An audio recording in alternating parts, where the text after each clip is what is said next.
What's up, y'all? Kofi Kingston here, and I would love to have a drink with Wrestling on the Rocks, depending on what that drink is, preferably non-alcoholic, you know? How's it going? I'm the Celtic Warrior, Sheamus. Wardlow here. Soda. I would love to have a drink with Wrestling on the Rocks. I would love to have a drink with Wrestling on the Rocks. Maple syrup. I would never have a drink with Wrestling on the Rocks.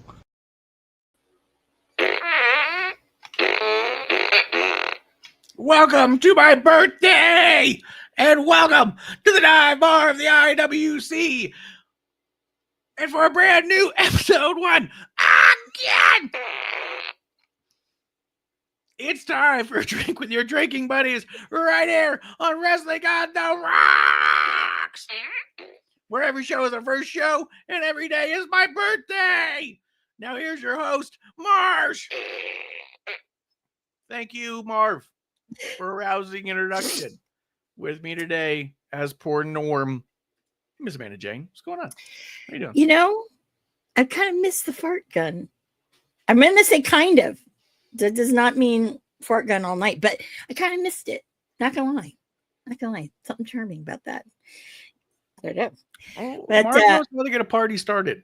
You know? He does. In more ways than one. Yeah. But yeah, no, it's you know, another week, another bunch of wrestling, mostly crap. Don't know. Yeah, it's been a mess. It's Barely all watch. Yeah, I'll be honest. Wrestling has gotten so slow in its storytelling that not only is it really not like what do they call appointment television. It's nothing like the Attitude Era where you felt like if you didn't watch it, you missed it. It's really easy to catch up later and stuff like that. And there's so many stories you can just like bypass and get to the ones you like. But I think for me, what's nice is I feel like wrestling's become a lot more a la carte for me. So it really is just the stuff I like the most is the stuff I pay attention to the most, you know? Yeah, no, absolutely. I find myself like dabbling here and there. I find myself confused by a lot of things. I think it's just more of the politics of things, like, you know, what's going on with New Japan, and then, you know, in Tony Khan being a weird crackhead. But a lot of that stuff's become really fascinating. A lot of that stuff comes out and you just kind of go, I wonder how this is going to shake out long term, or what kind of effects this is going to have long term. Exactly. Yeah. He wants to, you know, open our arms and let in, you know, viewers, even WWE viewers, into that mess. And I'm like, you know, that's great in theory, but the IWC, man, we know how we are. I just need a drink just thinking about the IWC sometimes. But I'll be honest, like, there's still a couple wrestling like groups and stuff that I'm in or that I'll see when I scroll, but I largely ignore the IWC almost entirely because I mean, I know for a long time we kind of championed the idea of holding the IWC accountable to itself, but it's such a fucking cesspool under like the people who are rational, who think about stuff, the people who like just kind of have like a genuine take on things, they don't bother with social media. The people who bother with social wave media, their flag. They're not going to do it. Yeah. yeah. The people who stay on socials all the time like that, like we used to kind of see is the ones who are just extreme and pandering and trying to have a hot take for hot take's sake. And ooh, if I do this, maybe I'll trend. And it's such a circle jerk over there that I'm just kind of like, no point, man, no point. Like, and there's no point to engage. I can't remember the last time I saw like a progressive conversation in there that ended with two people being like, oh, I see your view. It's always, you know, you agree with me or you're stupid. And it's kind of like, no, that's the thing is the conversation, right? But speaking of conversations and drinks, what's in your glass? Yes. Well, today I've got two things. Obviously, I need my caffeine. So, you know, today we are sharing a Coke with a homie. Yeah. Sounds about right. Sounds about right. Now they do that with the you know, the 12 packs and 24 packs. So you're either like a homie, a friend, a bro, dude. Yeah. So today it's a homie. So rolling with the homies here. And then of course, my not sponsored today, a la Bucky's, is I actually have Chick-fil-A Sunjoy. If you don't know what Chick-fil-A Sunjoy is, basically it's an Arnold Palmer. They just call it that. So that's what we're drinking. Sprite just released a Sprite and tea combo. Yes, I saw that. I've not seen it, but I saw. I just haven't seen the zero sugar version yet to try it, but it sounds good. Mm-hmm. It sounds good. I did see a review on it on Instagram, and the guy was like, "It looks like ginger ale," but the taste, he said, "I don't know." He said it kind of sneaks up on you. So I don't know if that was a good thing or a bad thing. So yeah, what the fuck is that? Like a sneaky fart? What's going on here? In my glass, I'm having Miller Lite in a 1 liter Oktoberfest mug. I was like, fuck it, I'm in here all night. Man, after a while, those are like Stanleys, dude. Like after a while, your arm gets just so tired of lifting it up, you know. That's how I got it. I was actually at Oktoberfest in Shiner, Texas, at the Shiner Bach brewery. It's not what it's called, but that's where it was. Shiner's a good beer. I had it the first time when I was in Austin a couple weeks ago. I was very impressed. I was like, "Oh, this is nice." Oh, it's very good. We're big fans of them. They're really good to. They've been really good to friends and family. The times that we've interacted with that company. So, but what it was, we went there. We were in Austin for a gymnastics event, and Simone Biles was doing that Gold Over America tour right after she basically was right before she basically announced her retirement. And it was kind of in that thing. So we're like, hey, we're gonna get a chance to see Simone Biles perform. This could be like a once in a lifetime opportunity. So we went down there. And that night, I was like, I kind of just really want to go to Shiner tomorrow. I just have never been, and we're an hour away, and maybe we go there for lunch and we just add a little bit of drive to the return, right? We pulled up, and I was like, it's so packed. And I was like, fuck, it's got to be just because it's a Saturday, right? It's a small town. There's nothing to do. Well, it actually turned out they were celebrating Oktoberfest with live bands, with food, contests, all sorts of things. And we just happened to stumble across it. So what they would do is they would fill this mug with you can enter a contest. It was like $5 or $10 to enter the contest. They get the mug, they fill it with the Oktoberfest Shiner Bock beer, and then you have to hold it out. And the last person to hold it out wins a free case of beer.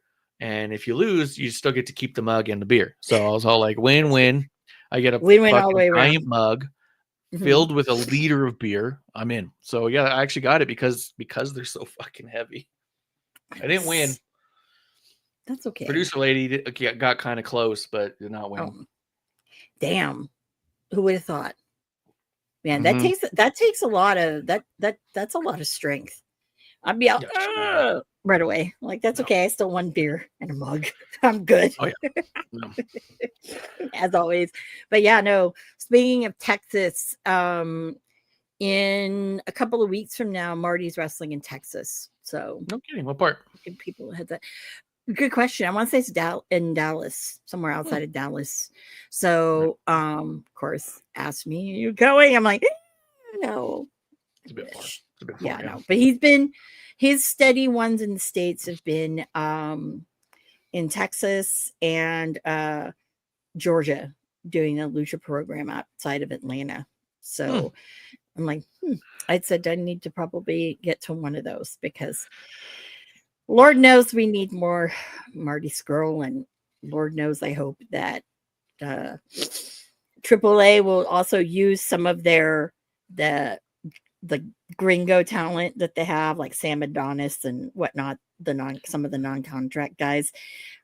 We can do without Travis Banks, but come on, bring Marty. And I know that Conan's very high on Marty, so fingers crossed. Yeah, I mean, there's a lot going on over there. Did you want to knock out the birthdays real quick? Yeah, let me knock out the birthdays. There's not a whole bunch. Today, we have a birthday I missed last week. So the Blade of Butcher and the Blade, happy birthday. Johnny Hungy, John Silver, happy birthday. Rio, happy birthday.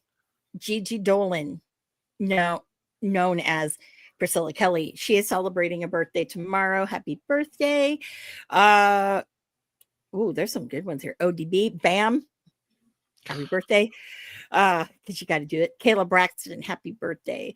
Oh, Mr. nice. Foley, Mick Foley, happy birthday. Man, he's going to be 60. Have a nice birthday. Yeah. Oh, and I'm still doing birthdays, dude. Hold on. That was my Taylor Foley voice. Hendricks. I know Taylor Hendricks is having a birthday. Liv Morgan's having a birthday. Tatanka. Myron Reed, Hot Fire, happy birthday. Taya Conti, happy birthday. People think that for some reason she's not signed to AEW. She still is. And I think that motherhood's been a big kind of topic, regardless if it's been WWE or even AEW with motherhood. So maybe that's an interesting topic to talk about. Deanna Perrazzo, the Virtuosa, happy birthday. Hank of Hank and Tank, happy birthday. My girl Hikaru Shida, drunk Hikaru Shida. If you go back to episode 1 on the Jericho Cruise, yeah, good times. Yeah, Good times. that's funny. Happy birthday.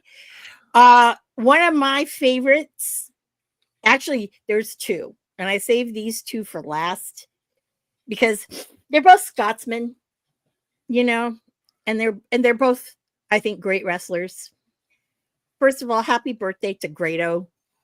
I love Grado. I mean, I know he's acting a lot more now, and he gets in the ring few and far between, but god damn it, fucking love Grado. If you don't, you just have no soul. But happy birthday to him. And then fellow Scotsman, my heart flutters. Happy birthday, Drew McIntyre. Because, I love him. Fucking Salty Drew is the best Drew. Yeah. Scottish psychopath. He's not psycho. He's just telling it how it is. It's not psycho. That's what they called him when he was with Dolph Ziggler. He was the Scottish psychopath. Yeah, but not, no. But also the most important birthday that we are celebrating. Happy birthday, Marv. That's my guy. That's my guy. Yeah. Marv's a real one. Doesn't acknowledge. Yeah. Yeah. Doesn't acknowledge. Yeah. Yeah, he does the. What kind of tribal chief are you? He's the one. Yeah. Yeah. I'm waiting for someone to come in. I love you, Marv. Yeah. I love you, Marv. Oh man, are we ever gonna get I Hate You solo? I don't know. I think it's gonna happen, not. but they're gonna build for it. So? Like I said, I mean, well, I was saying before, Triple H, he likes to build out for like 2 or 3 years and then slow play it for 2 or 3 years. Like you can miss 6-7 months at a time and catch up real fast because he does every week. It's like they add one line to a book. And it's all like, I'd rather we tell chapters here, but we're not. We're telling sentences here. So it just takes a long fucking time to get where you're going. But I do feel like that because we've been doing the I Love You solo for so long, that a couple chapters in, we're gonna get the I Hate You solo. Right? I wonder if JC Mateo is the catalyst for the breakup between Jacob and Solo. I think so. I think so. It's starting. I'll be honest with you. I'm a little shocked that it's starting earlier than now because of how slow Triple H is with some of the stories. So it'll be very interesting to see. Will it be something that, honestly, I'm thinking, if anything, you really won't see anything become of it till maybe Survivor Series. I wouldn't be surprised if we're getting a Triple H hot shot, which is a story that takes 7 months instead of a year. Mm-hmm. I wouldn't be surprised if we're getting that with Solo, because Solo's charisma and even overness, whatever you want to call it, has taken a massive hit. Like, they fucking buried him pretty hard. They did. Watching the first episode of Netflix, and in the middle of the show was Roman versus Solo. Mm-hmm. I was all like, what? For the Ula Fala. Yeah. When I was watching that, I was like, oh shit, like this is the kind of thing that we speculated could be a main event of a WrestleMania coming up. And instead it's on a Monday Night Raw in the middle of the show. I couldn't believe it. It was fucking, it was brutal. And I don't think Solo's really recovered since then. Plus it's really hard to play first fiddle to Jacob Fatu. He's too fucking good. Exactly. And I don't think that, I don't think that Triple H or anybody realized that when Jacob Fatu came along, how much of a fucking impact he was going to make. I don't think anybody expected it, because, it's been like years, and it was always, he probably won't, go because, his like past issues and whatnot. But I really think that they kind of wrote him off a little. But I think it was the death of Solo Sikoa. It really was. It is. Yeah. And now you have JC Mateo. I'm sorry, that's still Jeff Cobb to me. That's still my Ohana, but I'll tell you, even him too, he's like already eclipsing Solo Sikoa. And that's kind of sad. It's sad, and it's not totally Solo's fault, because Solo was put in a position that he really wasn't ready for, but was really doing the best he could with, and he wasn't doing bad. But even at the time when Solo was doing what Solo was doing with the bloodline, a lot of people were saying this should be Jacob. It should be Jacob. Yeah. And it turns out it should have been Jacob. And I do agree that they probably didn't think he'd get this over this fast. No. I think a lot of us knew that the potential for him to do that was definitely there. Oh, yeah, absolutely. But yeah, I think that there was just a big like, oh shit, this guy is fucking big time, quick. Yeah, I think really with him, a lot of it, and this is where like a lot of people I know, as they see JC Mateo, Jeff Cobb, god damn it. No, there's gonna be another one. Like, I'm like, I think that really like they're gonna see these guys and really see more of like Bronson Reed, these big guys that can move. And the one who I'm like, oh, I just like I sit there and I think, God, what if the one who I really am like, you know what? He would definitely be a Triple H guy, I feel. Brody King. Because Brody King, maybe. I think Will Hobbs could be. No. I could see a Wardlow being Wardlow, yes. Wardlow, yes. And I don't know what his contract deal is, but I do know that he was at Mania weekend. He was seen around, even though he had his show pulled from under him. Which I'm like, God, let the guy wrestle. Jesus, it's been almost 2 years for him. Yeah. And but anyways, I definitely think that it'll be very interesting to see how fast Solo's going to take a back seat. I mean, I think it's going to be very telling. Money in the Bank. It'll be very interesting. What's the Money in the Bank match with Solo? Oh, well, Solo's not in one. Yeah. So what's the But point? What are you saying? Fatu's in the match, the ladder match. But I think somehow Solo is going to prevent Jacob from winning it. So that's where we're going to see something with JC Mateo. That's my call. I feel like that's probably going to happen, at least with that side of it. Solo's in the match. Jacob's not in the match. I thought Jacob was in the match, and it's Solo, no? LA Knight, Penta, Seth Rollins, Andrade, and El Grande Americano. Fucking that's so stupid. Don't start me on that one. But no, okay, then it's Solo. Well, then something's going to happen, and Solo's not going to get it. It could be Jacob then turning on him, but something's going to happen with those three dudes. I'd like Naomi to walk away with that now too. I would like Naomi to win too, but I have a feeling I think it's probably going to be either Julie or Stephanie Vaquer. I think maybe because like an EO worked. I don't know. Although I don't know that either one of them could carry a story well enough yet. They're both really fresh. They both have a really hard time speaking. It's not bad by any means. It's just the fact of the matter. Yeah. And sometimes I mean, and then I don't know if you watched Raw, but it was like fucking pathetic the way the crowd was being to Lyra. Lyra was doing awesome. She was cutting this great promo. We'll talk about it a little bit later because I want to talk about it with Bishop. And the crowd was trying to what her when there was no place to what. Like they just were trying to shit on her for the sake of it, just trying to shake her up. Yeah. And I was getting pissed. So my concern is that with a Stephanie or a Julia, that they might fall into that and that it didn't shake Lyra because she knows she can speak fine, right? Yeah. But I could understand if there's any insecurity about their English as a second language hump, that could be exposed emotionally, right? So if there is no insecurity about that, then fucking great, they're on the roll. But I just feel like you need like a Naomi or a Roxanne to have that thing. I actually think a Roxanne would be great right now for that.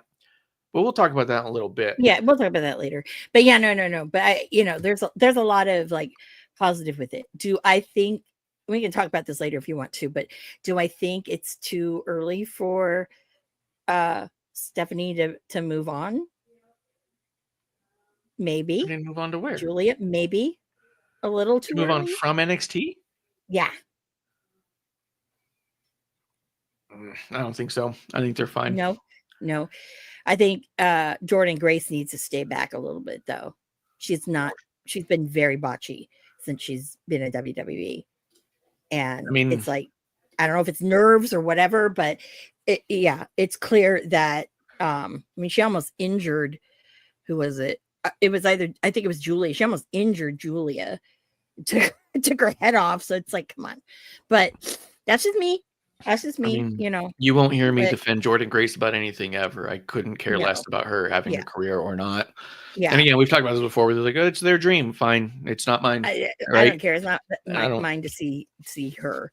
Yeah. And then Ricky, a lot of people's dream is to go to the Olympics, and they never make it. It's just part of the deal. Yeah, there's nothing that Jordan Grace can do at this point that's going to make me suddenly interested in all this shit. So I think Ricky needs to own the fucking NXT. He needs to be able to carry the fucking promotion on his back before he moves on. I don't know where he would fit on the main roster, if I'm honest. Right now, no, there's nowhere. That's why it's like, dude, go back. If anything, what are you going to do? Are you going to go up there? Is Travis Scott going to come out and like fucking, cause havoc, and then you're going to come beat the shit out of Travis Scott? Yeah, right. I don't think so. Because that's your boy Cody. No, that's too, no. You need to establish yourself before all of this other shit. Because now that, New Orleans is not happening for, WrestleMania, you don't need to be fast tracked. Yes, you need to win Money in the Bank next year. Yes, that's a given, but and if not, that's a huge travesty. Let me see. I will burn New Orleans down. I'm going to that, by the way. I have to. Because yeah. Yeah, Ricky's still in NXT. They haven't called him up or nothing, but Well, they're saying it's imminent. But we'll see. We'll see. I mean, is he gonna surprisingly show up at Worlds Collide? Is it gonna be at Money in the Bank? Don't know. Couldn't tell you. Could not tell you. But Yeah. we shall see. But we'll talk about that in depth later. I mean, we can talk about Ricky now. I don't mind that whole thing. I just, yeah, sure. I don't know. I don't know where he fits in on the main roster when I think about it. Like, he doesn't. Who's the IC champion right now? Could he end up in that? Dom. It's Dom. It's still Dom. No shit. Well, one of the things that I think if he were to go to SmackDown, because I don't think there's any room for him on Raw, you'd have to go to SmackDown. And I think that the one program, if he were to start anything, and it actually probably might be like giving Carmelo the fucking paddles to revive him a little bit, is if he and Carmelo had a program. I firmly believe that. It could give Carmelo something to work with, but do you think that it would make Carmelo look good? Make him look better than he has been, because, honestly, he's not recovered ever since the whole LA Knight thing. He's not. That's my point. You think Ricky can't destroy Carmelo the same way? Oh, Ricky can. Ricky can. That's my point. But I think it's really more of the, I mean, I don't know, because the problem I'm seeing with Ricky is you either who are you doing a program with, right? I know people would love to see him in LA Knight. I know I would. Yeah. But I think it's almost too early for that. Right. That's just my opinion. But for Ricky and LA Knight? Yeah. I don't know. I mean, that might be, it's probably better than Carmelo. Well, here's the deal though, is I think you'd have to get Ricky ready for LA Knight. Like once he's on the main roster has to get used to who he is before we accept him against somebody that we all already are behind. Speaking of which, do you own LA Knight socks? I don't have the LA Knight socks, no. I got them when I was at Mania. I was like, holy crap. I don't even know if they fit. But, got LA Knight socks. So. Are they youth? No, they're adult. All right. I accidentally bought the youth Bailey socks when they were selling them, and it was like the last ones. I bought them and realized they were for youth, and so I gave them to Kevlar's son, and he wore them to the wedding. It was great. No. These are I believe are adult size, because the kids ones were tiny. I was like, yeah. No, LA Knight socks would be good.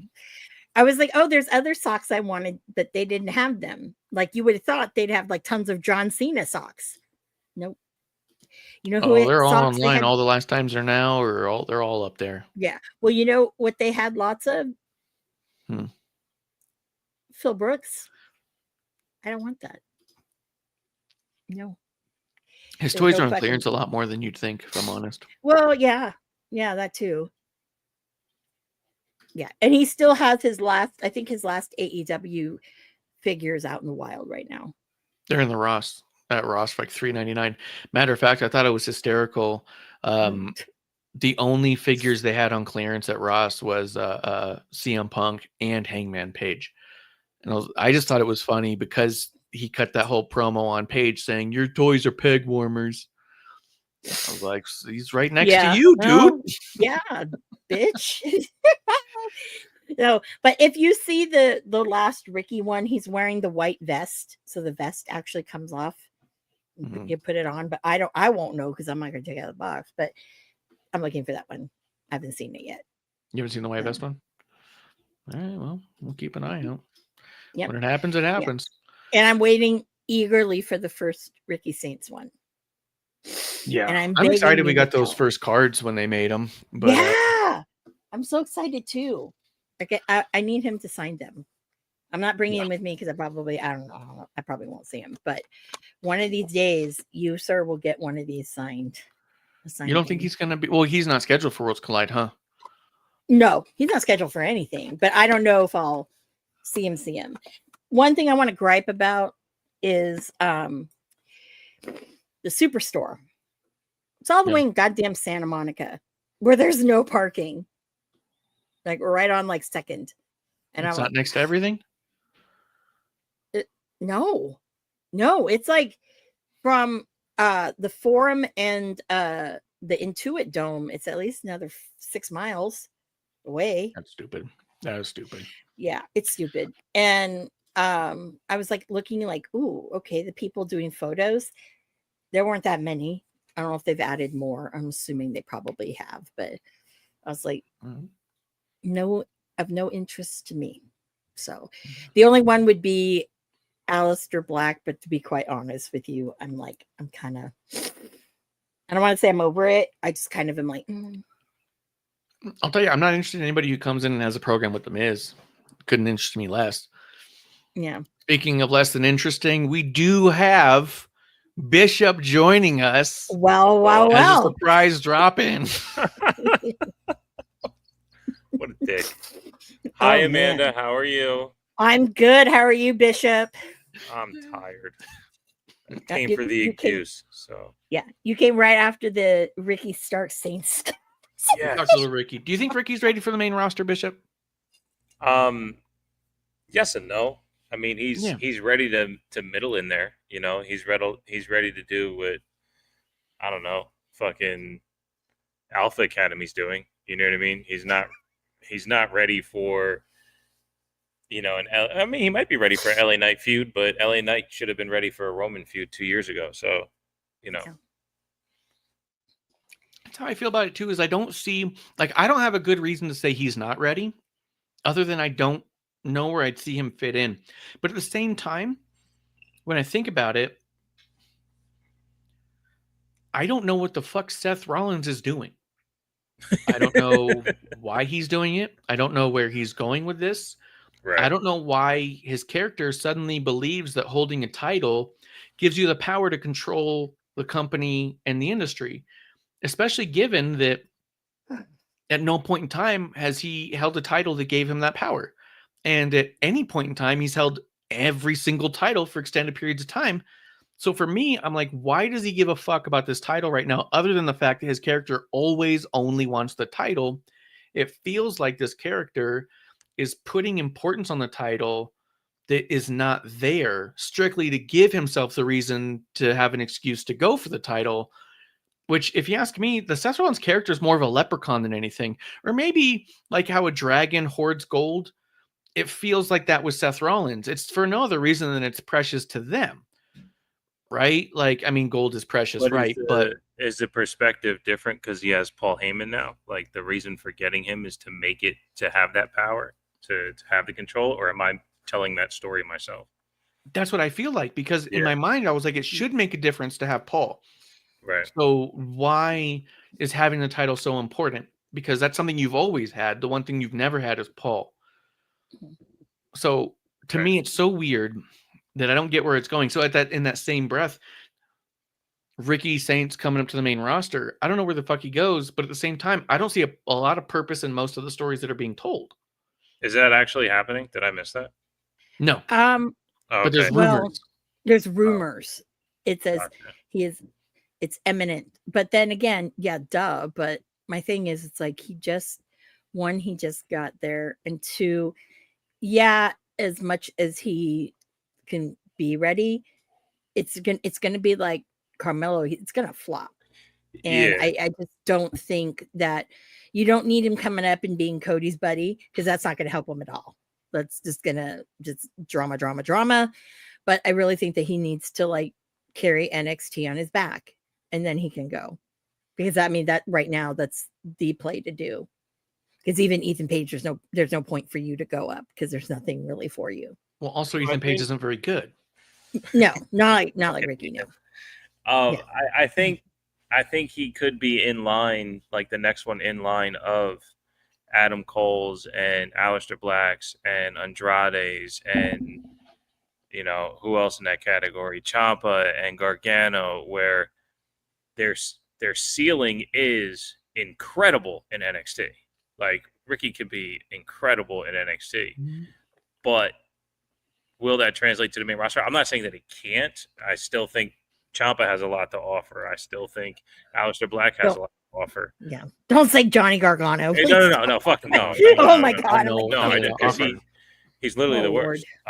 Yeah. But Yeah. but of those, high profile guys. We've talked about Elias on here, right? Like something that didn't really look like anything in NXT was amazing on the main roster.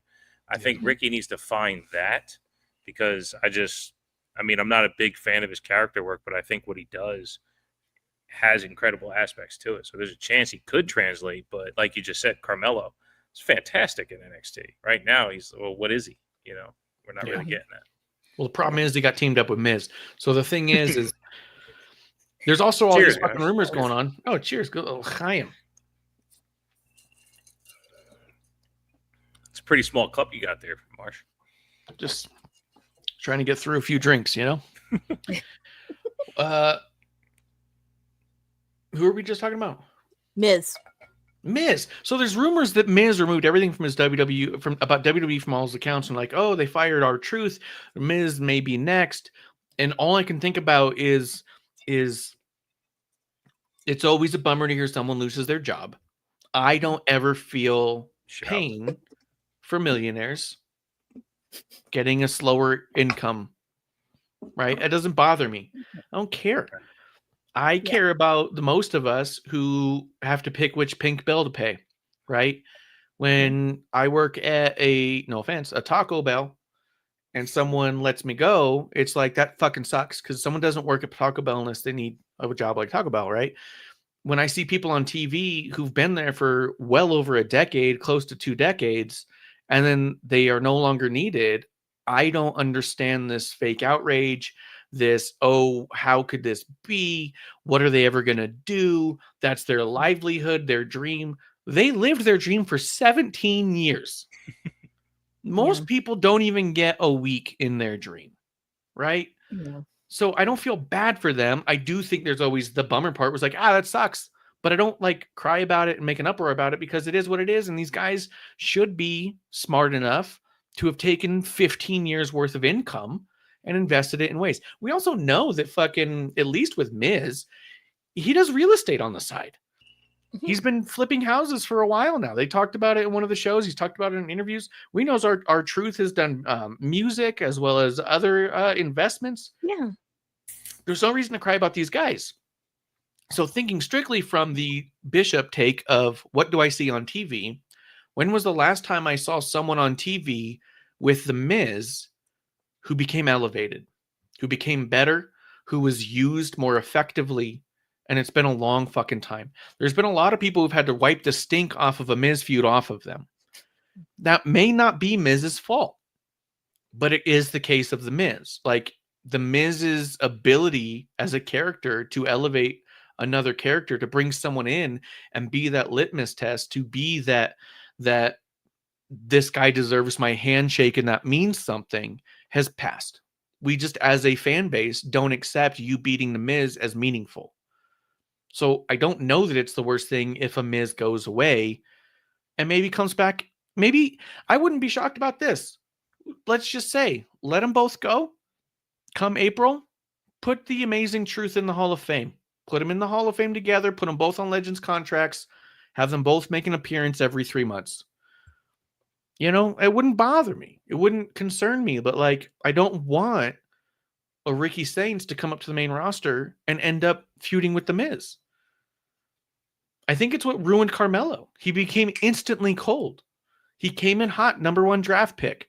Came in hot as the Melo don't miss from NXT.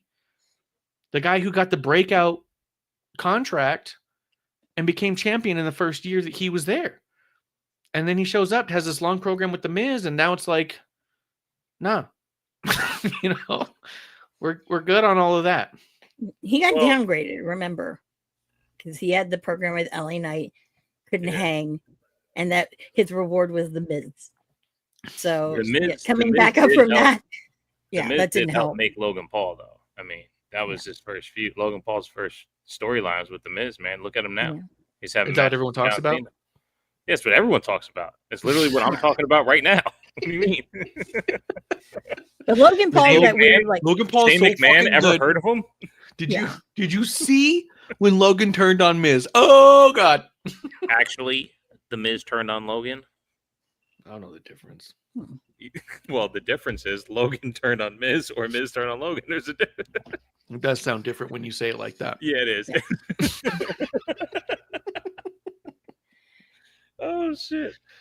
No, you are right, because I'm thinking back, like, what's the last thing I gave a shit about with the Miz and the contemporary involved? And ironically, I think it's still the Dolph Ziggler stuff from like 8 years ago, which Yeah. With was the IC fucking title? incredible. Yeah, for Yeah. both of That's them. very I was good. honestly like, besides Dolph Ziggler versus Goldberg, it's my favorite thing Dolph Ziggler's ever done was that run with Miz. Yeah. You know, so That was good. but I that's think it. that well, the one thing he did after that I cared about was his I didn't care about it so much at the time, but when I kind of looked at it, I was kind of like, this isn't shit though. Was not a fucking great program, but his program with John Cena and Nikki Bella that led into the fucking proposal. Yeah. That was a fun little ride we were on. Yeah. Yeah. And even I actually look back on that and go, the Miz came out on top on that Yeah. because the two of them broke up, and also part of Cena taking down Miz was not having kids, and he's had 2 since, and like he's really flourished on all the shit talk afterwards. Like Miz really came out on top of that. Yeah. Yeah. And then they did a thing where they threw a baby. That was good. Yeah. But that's just to say that, like, hey, sometimes fatigue happens with these things and we need a break, right? So let's talk a little R-Truth because we're sort of on the topic. And you said you want to talk about that, Amanda. My notes here of the Amanda approved topics. Oh, no, with R-Truth, if I'm telling you, I first of all, what's up with these damn WWE crowds? Okay. Like they tried to take over, on Raw, try to do it at NXT with, the We Want Truth things. And I'm like, dude, you're not gonna get it. Why do they have such shit audiences? I even felt that too when I was at Stand and Deliver. I felt that because this was the first Stand and Deliver was the first time I've gone to a WWE show in a very, very long time. Very long. Yeah. Especially NXT crowds believe that they are the important part of the show. And that what the film era taught us was that you absolutely are not. Like you are a factor of the show that should not be ignored. But the Thunderdome era taught us that if the crowd shuts the fuck up and gets the fuck out of the way, we get Roman, we get Bailey, we get Sasha, we get Asuka, we get fucking Sami Zayn blowing up. All of that happened. Jey Uso, main event Jey Uso, all of that happened because there were no fans. You know what I mean? Like the most amount and the least amount of time. Dominic. We had the ability to watch Dom begin his wrestling career on the main roster without a crowd. But I would argue he blew up when the crowd came back and booed him so hard. No. I agree there too. But the training wheels would not have been able to happen with a crowd. So being able to wrestle, the crowd could have buried him. Yeah, exactly. That's what I mean. Yeah. So like we were able to watch Dom get this nepotism, and without that, like would he have translated or continued to make it? And then absolutely, like we all agree on his greatness now as a heel. Like he's just fucking fantastic. But that was part of it too, because I was trying to think back of what Seth was doing back then, and he had the Rey Mysterio feud, pulled his eye out, like all that shit. But even Seth kind of floundered back then. Yeah, exactly. Some of these guys needed the crowd, and some of these crowds needed the crowd to get out of the way. So for me, I feel like that. Yeah, the NXT crowd feels like they own and operate this show, and they are usually wrong.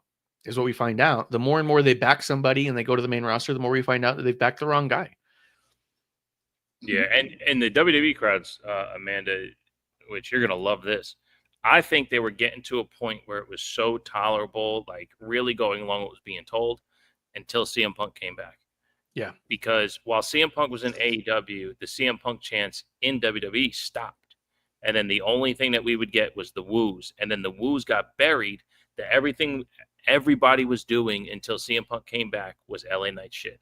Yeah. Every time you're at an event, the concourse, everybody wanted to do the LA Knight so the rest of the crowd can yell, yeah. Like it was so fucking cool. And the Jey Uso shit, like that was all building. And then CM Punk comes back, and now it's all about what the crowd wants to say because, hey, we get the chance to CM Punk now for 35 minutes before the fucking show starts.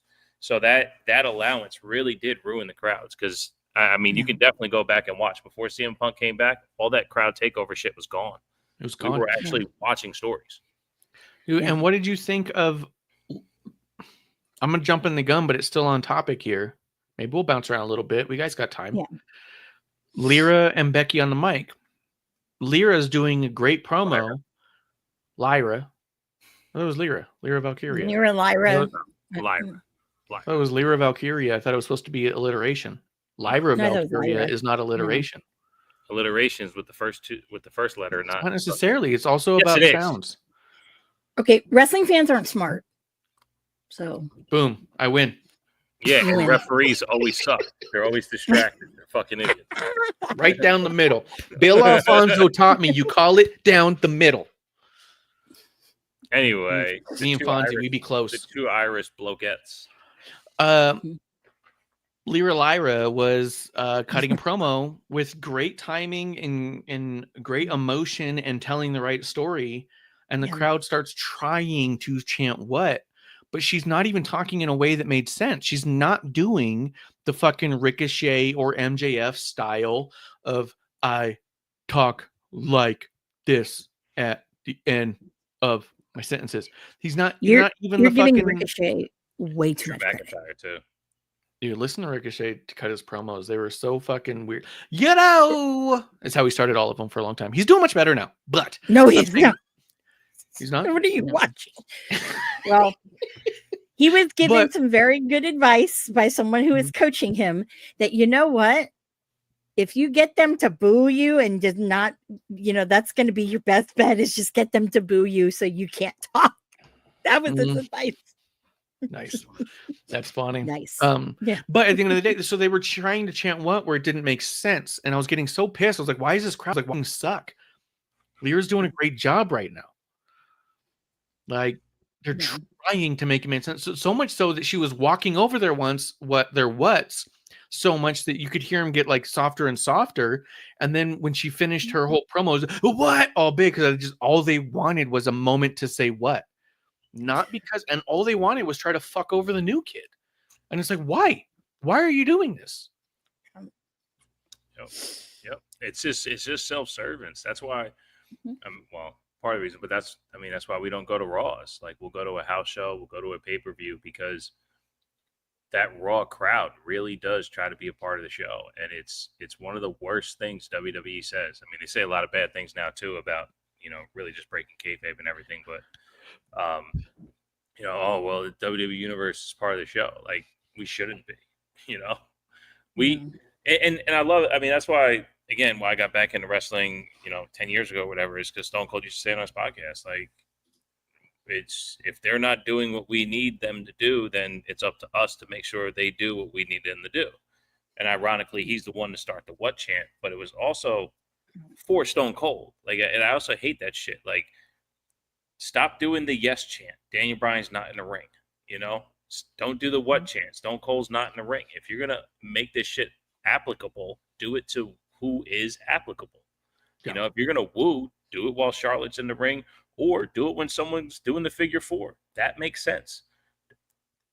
Sure, the chops, okay. But when there's 1,000 chops, shut the fuck up because it's not about a Ric Flair homage. It's about doing chops, So, like, I always hated that shit because, again, as much as I love being a part of what's going on, like, it's not my job. I'm not getting paid to woo while I'm in the crowd. Like, shut the fuck up. I think it's a great distinction is there's a huge difference between a reaction and a chant.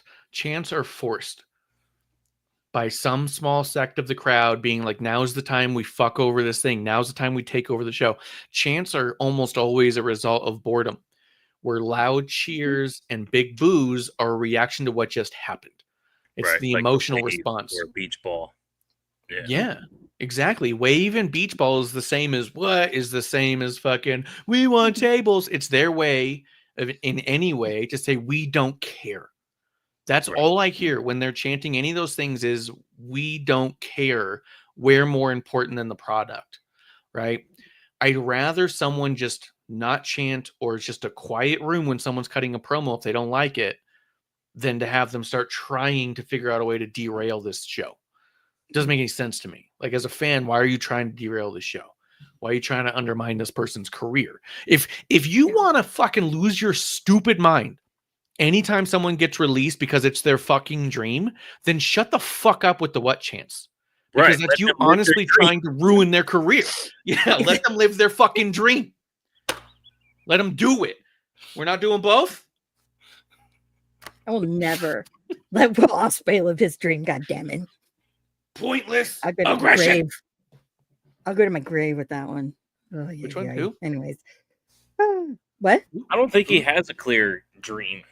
Ospreay is so... Ospreay, yeah. Ocean Spray. He's living his dream. He works No, once he's a month not. and goes home. Yeah, he does. That's the dream. Well, he works once a month. Well, no, and he runs his mouth, and it's like, come on, dude. Like, nobody cares. The only reason you went to where you were is because nobody wanted you. Okay?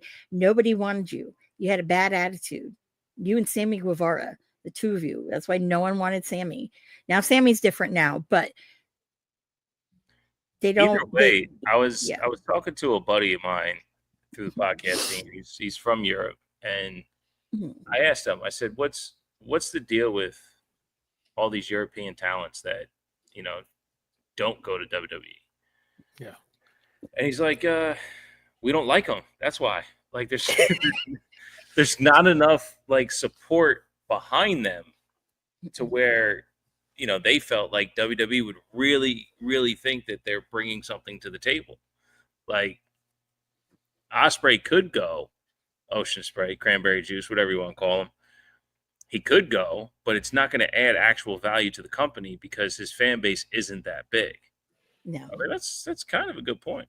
But his fan base too, if you look at it, it's like kind of that let's have the audience participation thing, like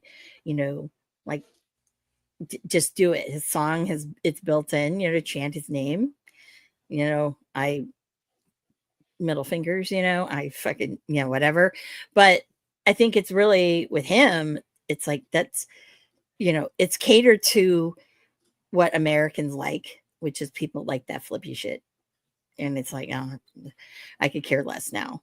It's like one of you guys are going to break your neck, and I just don't want to see it. Because I don't want to be part of it. That stuff is gruesome. So, but I mean, is what it is. But I really don't. I think that even AEW has gotten pretty bad with it too. To the point where started off bad with it. Yeah, but I think with them, it's gotten worse to the point where they'll get so obnoxious that nobody can talk. So that's where crowd chant wise, or just doing whatever, and I think that it's kind of shitty. It really is shitty. I will say at the pay-per-views, it's different than going to a Dynamite or Collision. Totally different. Sometimes I feel like at the pay-per-views, the people are dead who go, but that's just me. But I went to 3 of them. So, wait, no, did I go to 4? Okay. No, I went to 3 of them.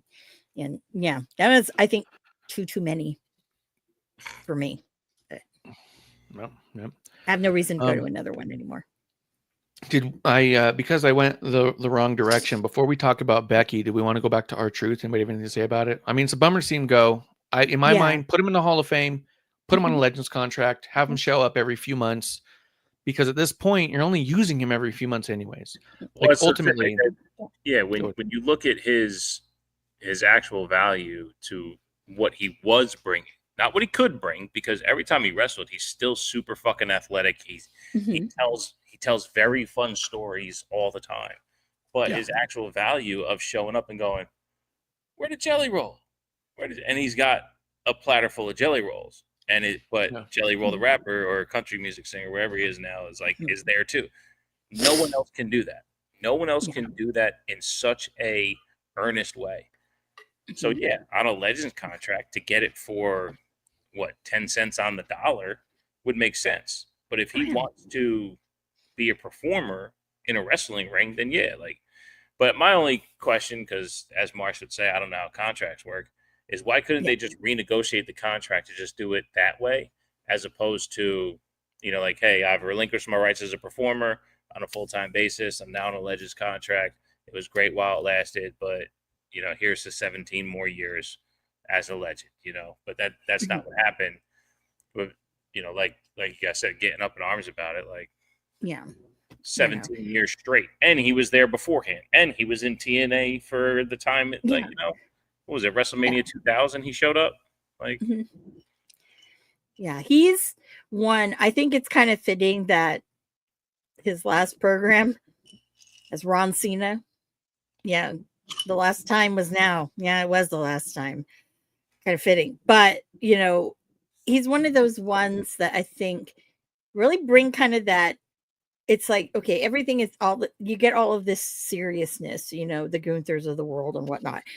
But R-Truth for me was like, it's always kind of nice to have that little bit of comic relief, because you're not going to really get comedy wrestling, but you know what, having R-Truth do something kind of silly or stupid is great. That's just me, but I think that it really rounds out what professional wrestling is. Not to cut you off, I apologize for that. No. The entirety of, because again, the technical term of sports entertainment that Vince wanted to go by truly is what we do when we watch it. We are pulled in for the entertainment with athletics. Well, you also need a break. One of the biggest problems with AEW is no matter what match you turn on, you get the same energy the whole way, unless there's, barbed wire exploding kicks, but like otherwise, every single bell to bell match that's regular, they're all the fucking same. It's all the same. But to have that breakup with the comedy that, when R-Truth came into the Royal Rumble with the fucking ladder, like, come on. No one else can do that. Yeah. No one can do that. No. And you believe that the character believes it's fucking Money in the Bank when it's Royal Rumble. Like, it's fucking like so awesome to have and believe and watch and go, you know what, that was fucking awesome. And that's just not something, that we'll get, which is fine. But you're right. Like that's important to have that style in the wrestling is important. He has the most devotedly realistic form of comedy I think we've ever seen in wrestling. Yeah. Almost all the comedy you see in wrestling that's intentionally comedy for the sake of comedy comes off a little forced, comes off that way on purpose, where Truth, I think, is the only one who comes off so natural that you just go, of course, right? It's great. Yeah. The only other person I think that's like comedically devoted and no one's ever going to give him credit for it is AJ Styles. AJ Styles is one of the funniest guys in wrestling through his character alone, not like backstage stuff or Kevin Owens who says funny shit on purpose on TV. The AJ Styles character takes itself so seriously that anytime something goofy or weird or anything happens around him and he takes it seriously, it's so fucking funny because you also believe his character takes himself that seriously that he wouldn't find the humor in this that I do. Right.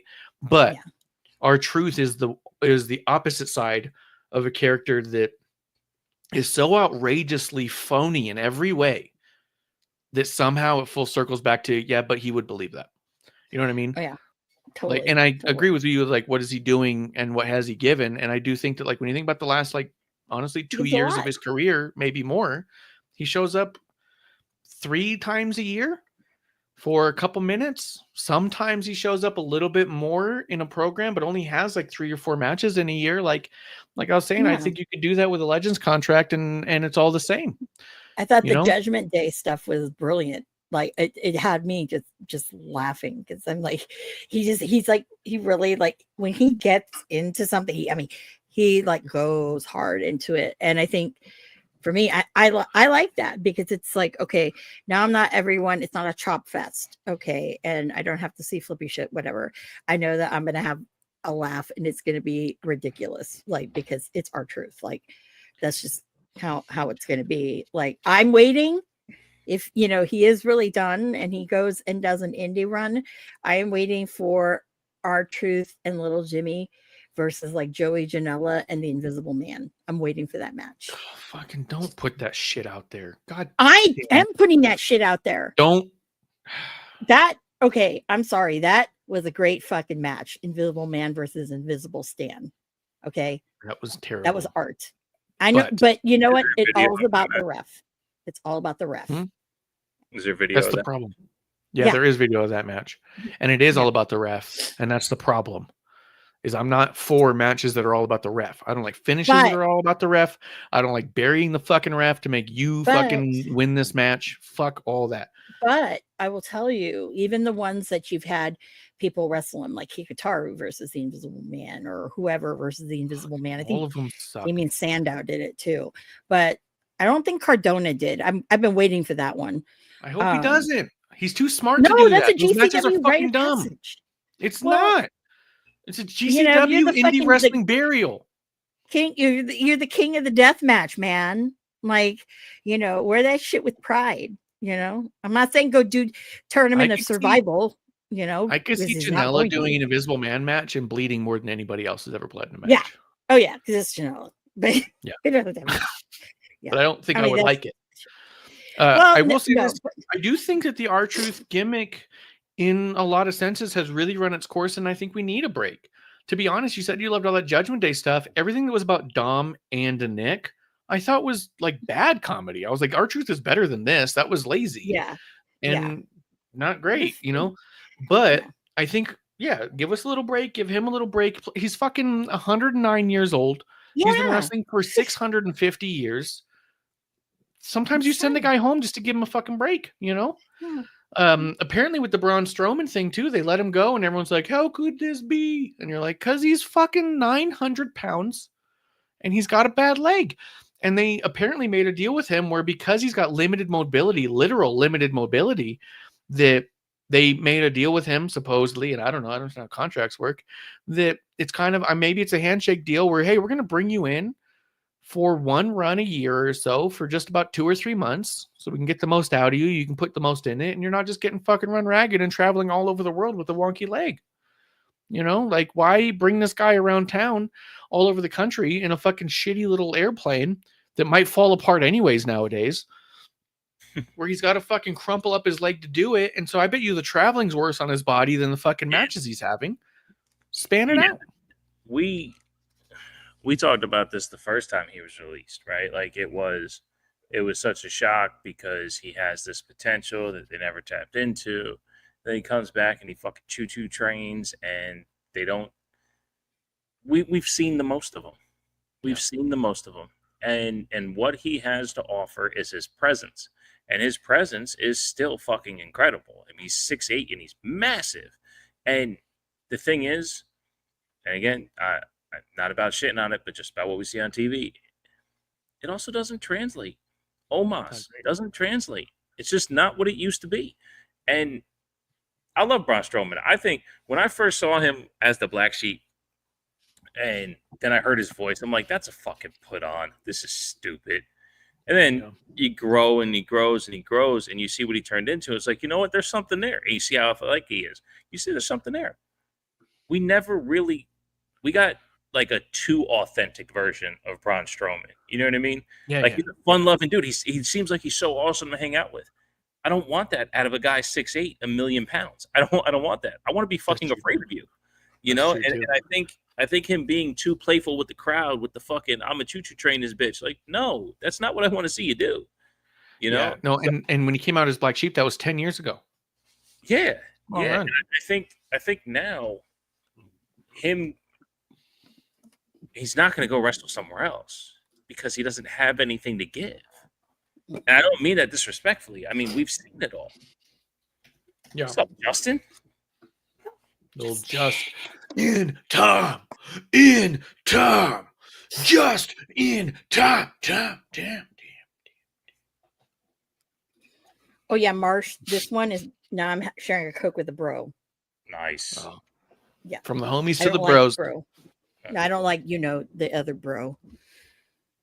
Riddle. I Talking walked about out the with hype that bros? match. The hype bros? No, Fucking no, I'm talking Mojo? No, I'm talking about the other bro. Stay hype. Not Mojo.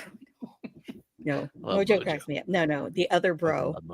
I met Mojo a couple times, and both times I met him, it was the fucking coolest. Second time I met him, he was only there as representative for I think it was Trinity, because he was sitting next to Jimmy, and Jimmy was trying people not to see him, and I looked over and I was like, yo, and Jimmy kind of goes like this, and I was like, Mojo, and she's like, what? Mojo looks up. Yeah, Mojo looks up and I was like, I fucking love you, dude. I was like, every time I see you, you're the man. And he's all like, thanks, bro. And she's just kind of like, okay. Like, Jimmy's like, what the fuck? Yeah. Like, Because I could I don't tell he care was all about you. trying not to fucking, just trying not to be seen. And then like he kind of looked at me too, and I was kind of like,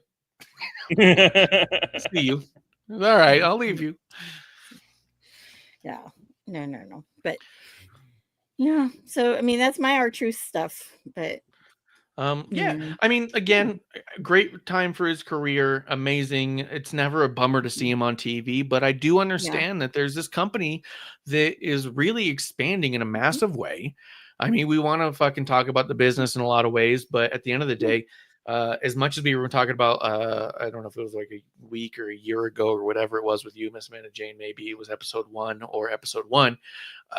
The fucking program, the company is taking on AAA, they're taking on Evolve, they're taking on TNA, they're taking on the NIL. This is an expanding fucking company that's bringing in a massive fucking roster. And at the end of the day, you do have to look at some of these contracts. Here's a guy who's been there for 17 years. He's never taken, most likely, he's never taken a paid bump backwards. So he's probably does have a pretty high contract for a guy who makes a few comedy appearances a year. I could see fucking doing it. no. What was that? That would be called a pay cut, not a bump backwards. Yeah, it's a bump backwards. You get it's a fall. You bump backwards, dude. A flat back, you go down your back. So yeah, when you bump, you on your back. Yep. Yeah, you bump back. No one bumps forwards, dude. Unless you're Ric Flair, he bumps forwards. He bumps forward. He actually bumped forward a little too many times. Got him in trouble a bunch. Bumping forward sounds like something Johnny Gargano would do. I mean, he did it once. He's got one kid. He's got at least one. Ay. But no, do you think? Do you think? Because a lot of I've been kind of seeing this around. People are like, oh, he should be a first ballot Hall of Famer. I don't think so. R-Truth? I mean, I think if they do anything, they'll give it to Cena next year. I would think. There's no reason why you can't do both. You don't think so? But I don't see R-Truth as being like that kind of like first Absolutely, he's a Hall of ballot Famer. Hall of Fame.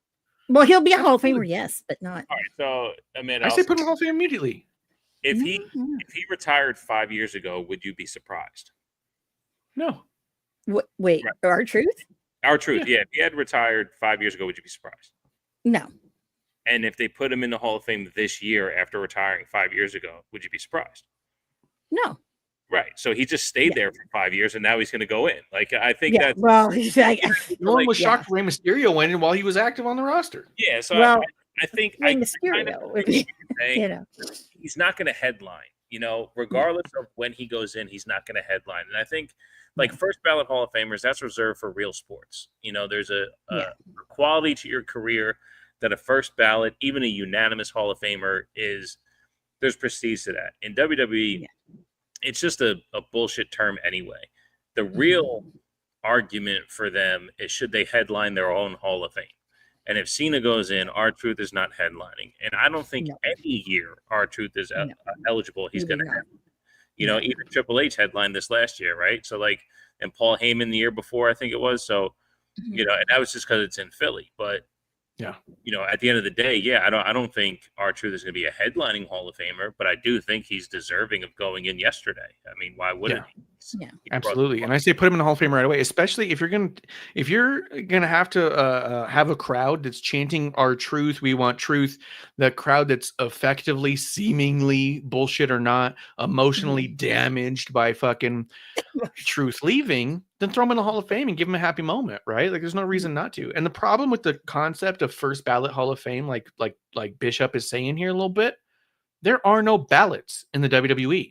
It's not a ballot. It's not voted on. It's decided upon by 4 guys in a fucking room every year based on who they can sell tickets for with someone's face on the poster. Ballot Hall of Famers are literally for, like he said, baseball, where a ballot goes out to a Hall of Fame committee. There's no committee. There's no ballot. There's no first ballot, second ballot. They're not a committee. That's true. There's no ballot. There's no vote. Basically, fucking Triple H goes in there and saying, "Hey, we're putting this guy in the Hall of Fame this year." End of story. Fucking, that's it. That's the whole fucking thing. Yeah. And speaking of the whole fucking thing, we're gonna take a big old bite of this whole fucking thing. A surprise drop in.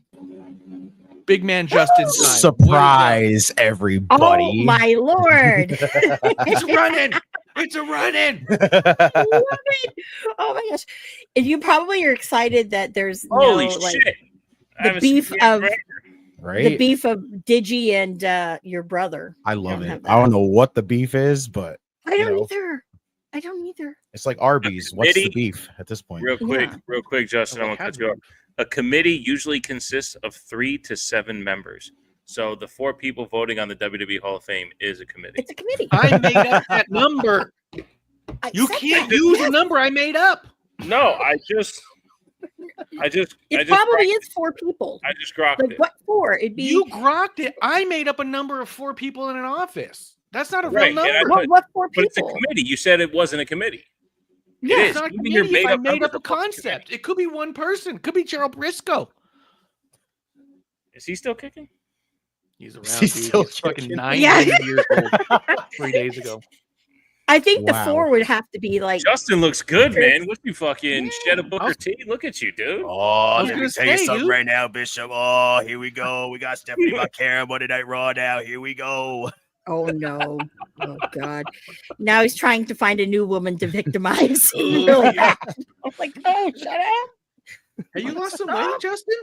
That's what I'm saying. Look Sorta. at him. You look Yeah. slimmer than me. Look at that handsome Like a devil skull. over there. Over there. Look Are you at it. trying Got to a fucking get a microphone and fight with everything. Stackhouse? Are you trying to get in the ring with Stackhouse, trying to shed some weight and get in there with him? God. I love Stackhouse. Oh, man. God. That shit. I saw that craziness with freaking Fuego when he turned freaking heel and everything. And I was like, holy shit. He had me crying at Did you goddamn crying for spring that? break.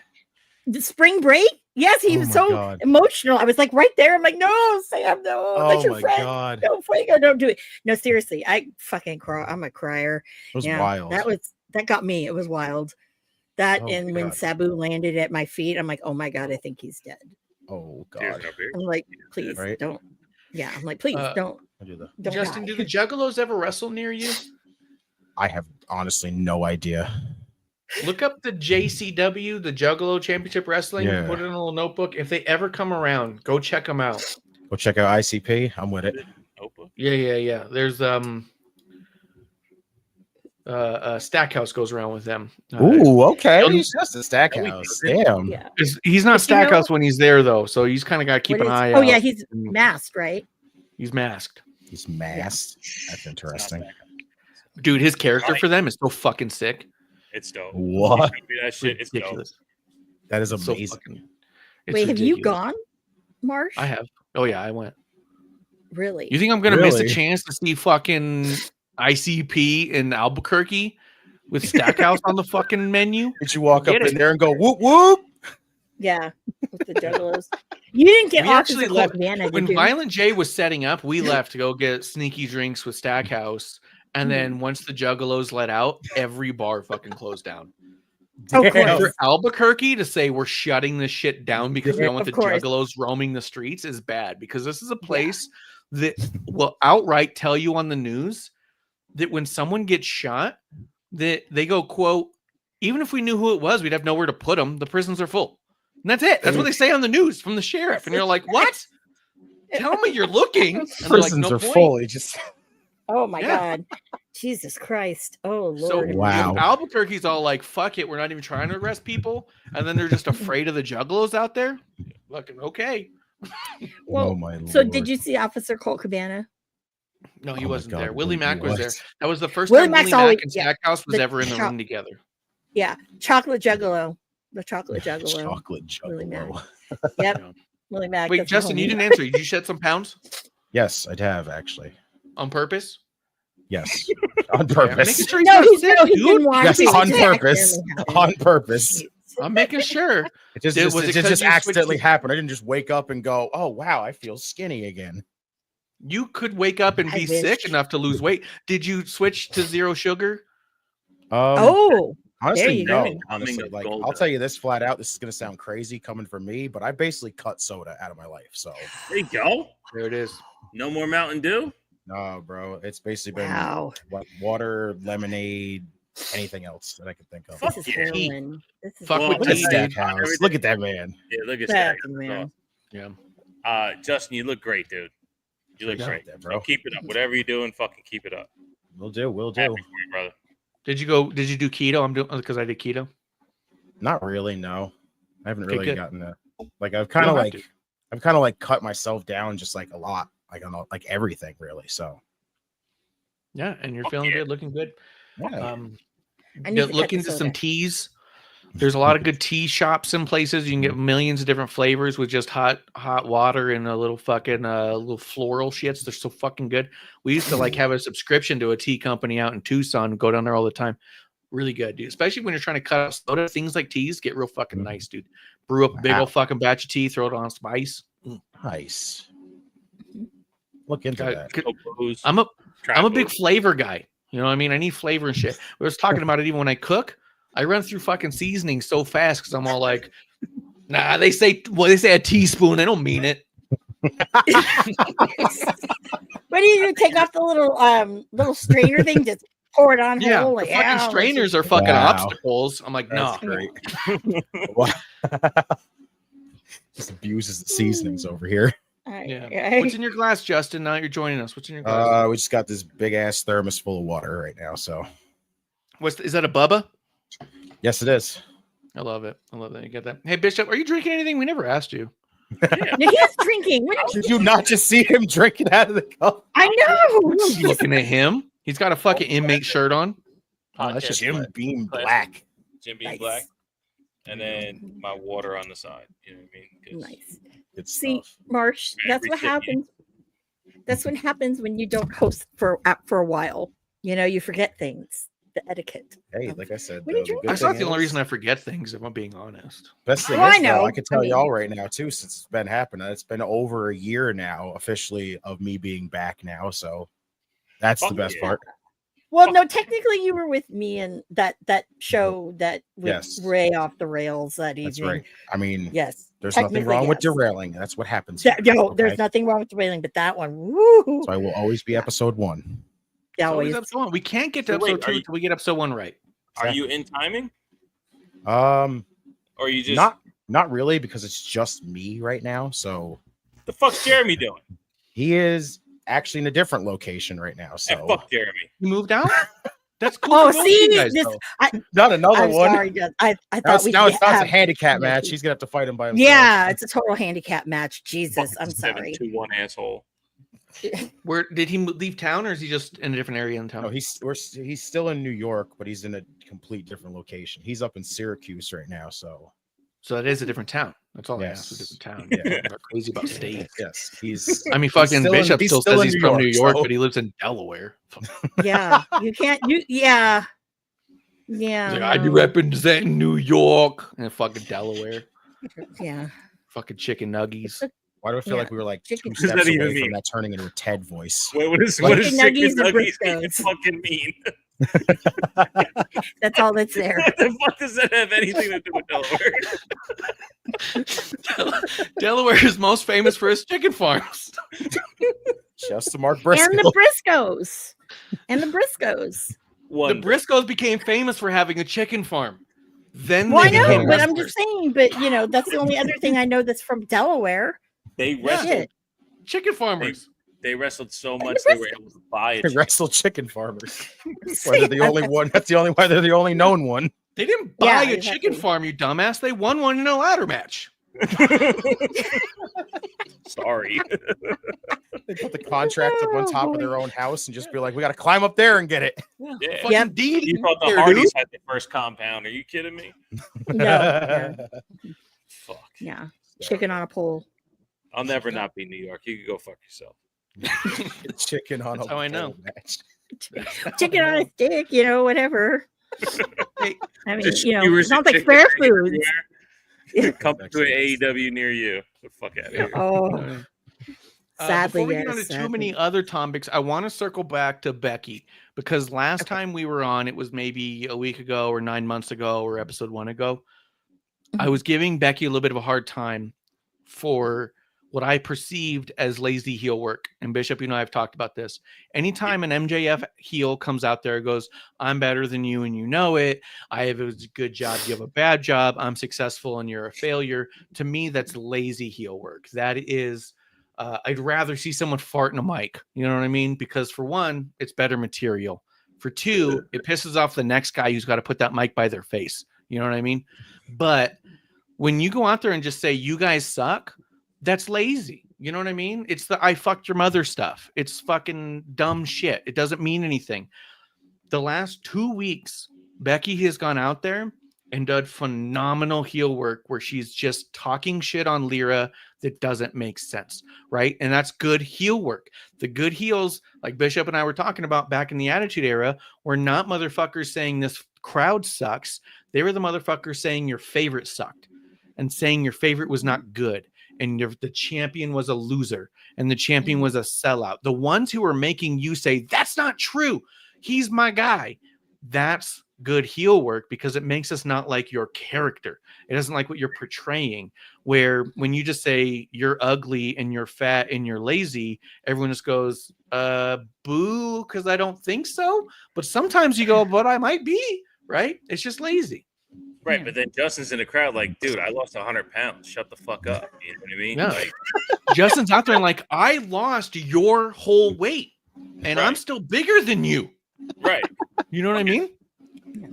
No, like, but that's to your point. What we were talking about was the fact that they can be in the ring and tell the story, and we go, "Oh my God, fuck that guy right there," because he was talking to someone else. He wasn't inviting the crowd in to say, "Hey, man, guess what? This is what's going on," and fuck you guys. The way John Cena started out, right? John Cena's his heel turn started out with "fuck the crowd." The crowd's the last one you fuck because we love you. But give me a fucking reason to hate you. And he wants to take the title away and ruin wrestling. Okay, let me watch you ruin wrestling, and then I will boo that shit for sure. It's the last thing I want. And I will be so excited when someone beats you for that. But don't tell me go fuck myself. No, that's my decision. I go fuck myself when I want to. You don't tell me to do that. Yeah. So, and I'm going to fuck myself wearing your shirt and hat and wrist bracelets and armband and socks and championship title. That's how I'm going to do it. I'll spin it while I spin it. You know what I mean? Like, yeah, we'll be double spinning, man. I'll stay and spin why didn't you bring that back? That would have been a real heel move. Right? You know? That's what I was saying. I'm waiting for that. I was waiting for a lot of things. Did not I agree. I think because knowing that Cody was the number one babyface in the company, he would have been better served by just shitting on Cody a bunch. Here's why your champion sucks. You think of him like this, but let me tell you about this. That's a babyface move because Cody does suck. Did he say that in a podcast? Cody sucks. So yeah, did Randy say that in a podcast? Do we know he sucks it? No, I didn't say sucks it. I said Cody sucks. If John Cena was in the middle of the ring and said Cody sucks, it would be a babyface move. Only in the terms of, like I was about to get to. What happened? So I'm glad you said that. Right because the reason John Cena I goes, didn't like Cody, you suck. Cody, you suck. And then, but all the Cody fans would say "fuck you" for saying that, because to me, Stone Cold turned heel when he said "Hitman." Okay. He goes, "If you want to know my opinion on Bret Hart, put the letter S in front of Hitman, and that's my exact opinion of him." That, as a kid, made me turn against Stone Cold because I was like, "How dare you say that about my guy?" So if Cena went out there and said Cody sucks, droopy balls, and only droopy balls, all the Cody fans would say, "Fuck you, dude! Don't talk about him and his love of droopy balls." You know what I mean? He likes tight balls. Yeah, no one wants to hear that shit, right? If you're a big fan. Now, if you already are not on the Cody bandwagon, there's nothing he's going to say or do that's going to turn you one way or the other.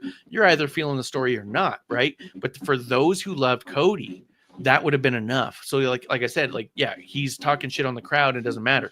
On the flip side, Kevlar's boy didn't even watch WrestleMania because he was afraid Cody might lose because he loves Cody so much. Monday Night Raw, he comes downstairs, sees John Cena walk out with a title, starts crying and leaves the room. That's all we need, right? Mission accomplished. Mission accomplished. You're an asshole now because you ruined my hero. You did something to my hero that I didn't want you to do, whether idiots in Delaware agree or not, right? Whether the chicken farmers think that Cody's no good or not. You just said some shit on my hero, right? And that's what Becky's doing now with Lyra. She's talking shit on Lyra in a way that to a fan of Lyra says it doesn't make sense. You're full of shit. You're full of yourself. You got to get over yourself, Becky. And I just wanted to put over Becky because the last 2 weeks she's been really, really doing the best heel work in WWE right now. Realistically, I can't think of anyone who's doing better heel promos realistically than Becky. And last time I was on here, I was saying like this Becky turn is just as lazy as the Cena turn, where you just go, don't like me because I'm going to make fun of you as a crowd. And it's like, that's not your story. That's not your story to tell. Yeah. You know? Yeah. I always wish, and I know Hero is watching us while he gets for the Nintendo Switch. So good luck to you. Good luck. I got the Switch Lite 2 days ago. It's been like Christmas here every day. Oh. Yeah. I still haven't gone to the Nintendo store yet in San Francisco. I've been Every in time New I've York. like, It's cool. yeah, well, no, this is the brand. They just opened it.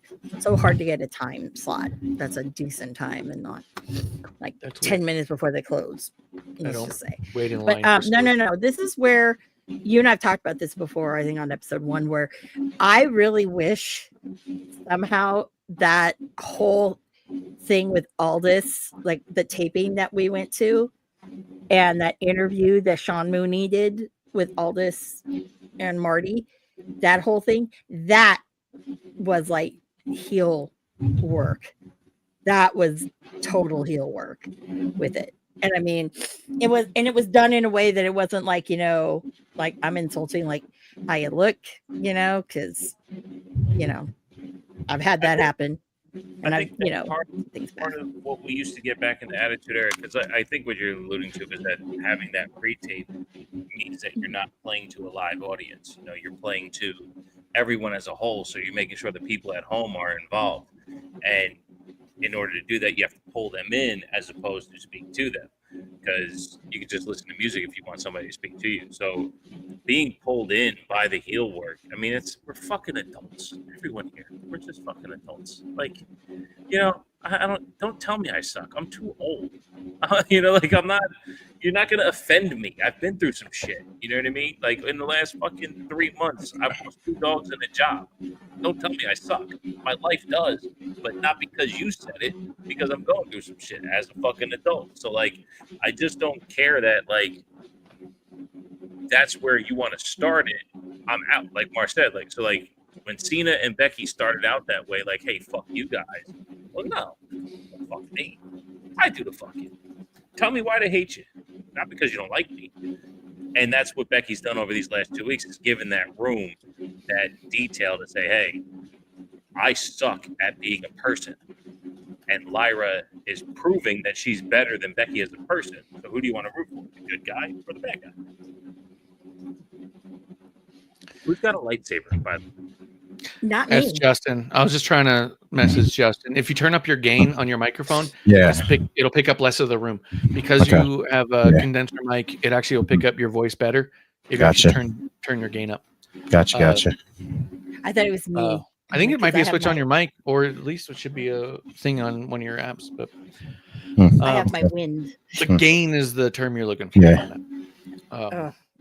The more gain. No. Becky's doing better. Again, it's just the crowd fucking ruins shit. Yeah, that's true. I'm over it. I'm just kind of over that. So. But what do you think of the story then? I really enjoy it. Just in the aspect of, they're doing something right when you have people obviously who had a history before and everything.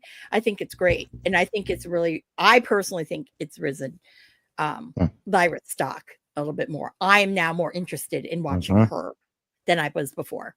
Yeah. I think it's good for her.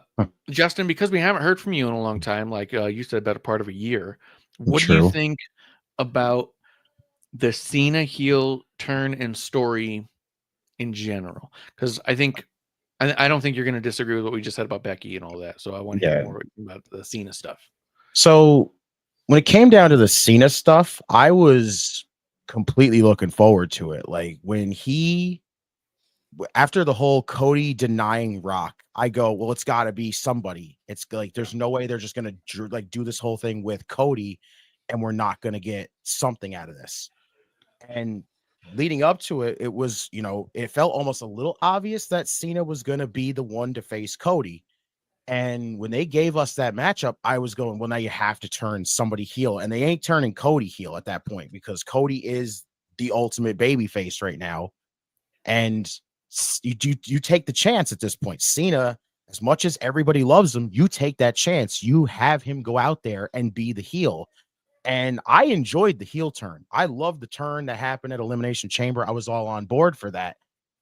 And then there was just something about it. Like it still is now with it. When I look at it and I go, well, Rock should have been involved in this. Hands down, should have been involved in it. Like it felt flattening to not have him out there when Cena won the title, because it felt disappointing seeing Travis Scott be the reason why Cody lost the title. It just doesn't feel right. Like Rock was the main focus in this entire story. He should have been out there to screw Cody over. Cena wins the title there. Like I kept talking about it during the build where it was like, if you're going to do it, you have Cena be the guy you want. If you're going to go for it, you have Cena have his last run as champion. You go all out with it. This is what you do. This is how you should do it. And I was all ready for it. And then it was just Rock didn't show up. Rock did nothing. And I was disappointed in the long run. But still, even with what Cena's been saying lately, I've really actually enjoyed it, even though it does feel off. Because this feels like, yes, we heard the report that this was the plan a long time ago, that Cena was going to turn heel, but the old man turned it down situation. And what he's saying now literally would have fit back then when he's getting those multiple different mixed reactions of Cena, the let's go Cena sucks chance. You hear that and you go, well, this is the perfect time to turn him heel, where Cena now can shit all over the crowd and go, you guys are a toxic relationship. It would have made sense back then. Like right now, it doesn't feel like it made sense for him to come out and say that stuff, because he was universally getting cheered. The crowd loved him. Like there's so much people respecting him and everything that he's done.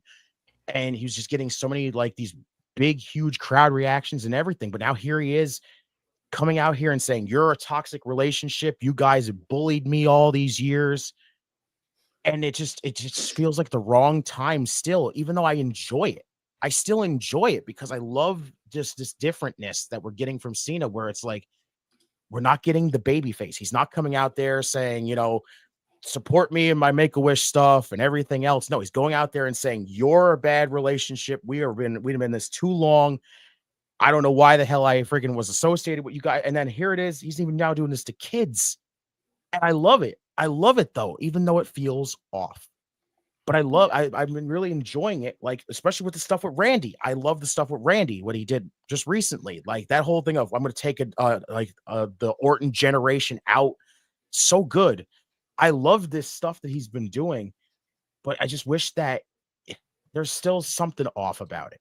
Yeah, I was gonna say it doesn't feel right, because you're absolutely correct. Like the meat of what they're giving you, especially between him and Randy, and how it felt going up to it, it's just a dud when it happens. And I'm not sure what the payoff they're going for is. Like, how am I yes, I will feel the way I feel regardless of how I'm supposed to feel. But that off thing that you said, that's how I feel. I feel like, oh, well, that just happened, as opposed to I hate Cena more, because I don't. Like, Cena cheating just makes sense, like, because that's what he's doing.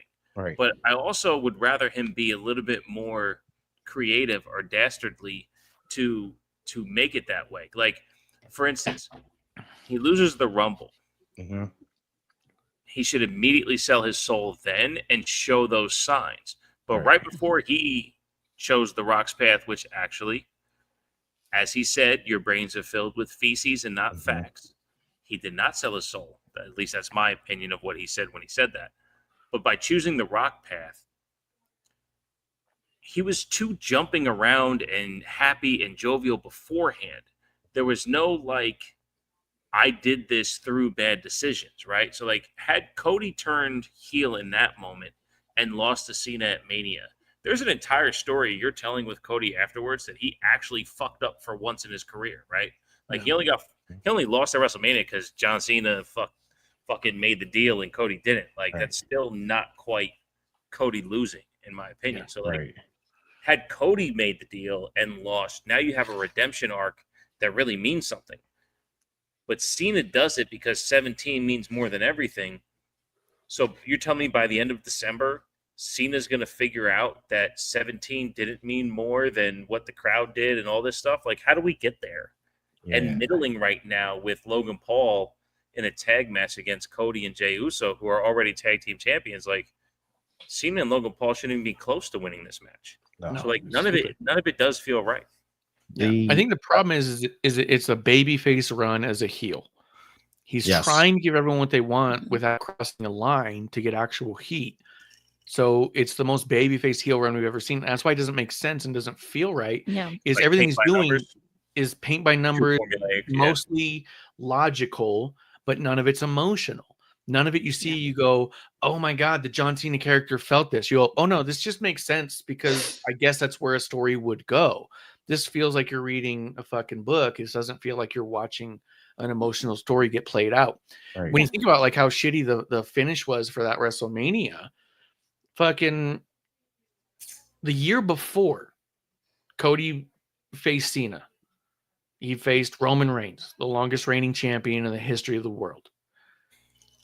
The run-ins were Jimmy and Jey Uso, Solo, John Cena, Undertaker, The Rock, and Cody still won. Those are the biggest fucking names and possible fucking... Those are every single person that's cost him a match in the past and the biggest names of the entire company and likely massive names for the future as well. But Travis Scott comes out and Cody can't fucking handle himself anymore. Right. Travis Scott didn't even come out and touch him. Right. Travis Scott came out by the moment. Yeah. Yeah, that moment was too much for you to handle. So it immediately came across with the fucking... It was like I'd say like a wet fart, but like a wet fart could be a good fart because it's still loud, right? This was just like a straight diarrhea where you just kind of like, you filled your pants and no one even heard it. You thought it was going to be you thought it was going to be a fart, but actually made no noise. Yeah. Yeah, there was no noise. It was, you got food poisoning is what it turns out. That's part of the reason why the finish was. Why I say Cody sucks is because he doesn't protect his character enough. Yeah. He should have known that if that was going to be how this is going down, it doesn't help him at all. Again, like the reason, it's like, is Travis Scott going to come out with a gun? Like, how's this going to go? Right. Travis Scott literally weighs 140 pounds, and he got one punch on me while I had my hands and ankles locked down. Yeah. Like, I'm not afraid of Travis Scott. My character shouldn't be afraid of Travis Scott. Yeah. You know, and like, again, Stone Cold said it, like, the reason why he didn't lose to Brock in that King of the Ring qualifier is because he knew he could make money with Brock, right? The reason why shit went down the way it did is because Stone Cold didn't have an alternative for that story. But that story didn't make any fucking sense anyway. This story has everything on the line for all characters involved. Where is Cody protecting his character? And he's just not. He's like, okay, boss, that's what I'll do. Oh, shucks, guys, you said my name again. Thank you. Sing my song. Whoa. Like, it's just, like, I would love nothing more than to buy in and invest to every fucking character on TV. I don't want to waste my 3 hours. I don't. 2 hours and 12 minutes, whatever it is. Like, I just don't want to waste any of my time. So let me buy in.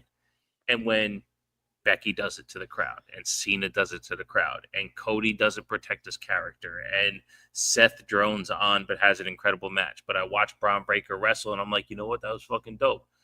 But then I see like an artistry out of a Jey Uso, and I'm like, you know what? That's why he has the fucking title. So like, there's all of these different things mixed in. Like I said, I just don't want to waste my time. So I don't necessarily watch SmackDown anymore because Johnny Gargano is going to have fucking 25 minutes on the TV that I can't fast forward to. You know? I haven't watched SmackDown in like a year. I haven't watched it, and I don't even care to. Like, if I want to see what Jacob Fatu is up to, I'll check out YouTube. But between Jacob Fatu and Naomi, there's nothing else happening on SmackDown that I am invested in. You know what sucks is that, like, yeah, John Cena comes back and says, I'm gonna be running for a year, and I'm gonna do that heel run you guys always wanted. And we all go, oh, that sounds great. At this point, everything I hear about Cena, I don't watch. I go, okay, who's this now? Someone else was like, oh, look at fucking Miz is upset about R-Truth leaving. John Cena should come out and say that he fucking got R-Truth fired to get heat. Okay, fine, maybe. But does that lead us into a fucking Miz run with the fucking Cena? Oh, like, hell no. I wouldn't care less.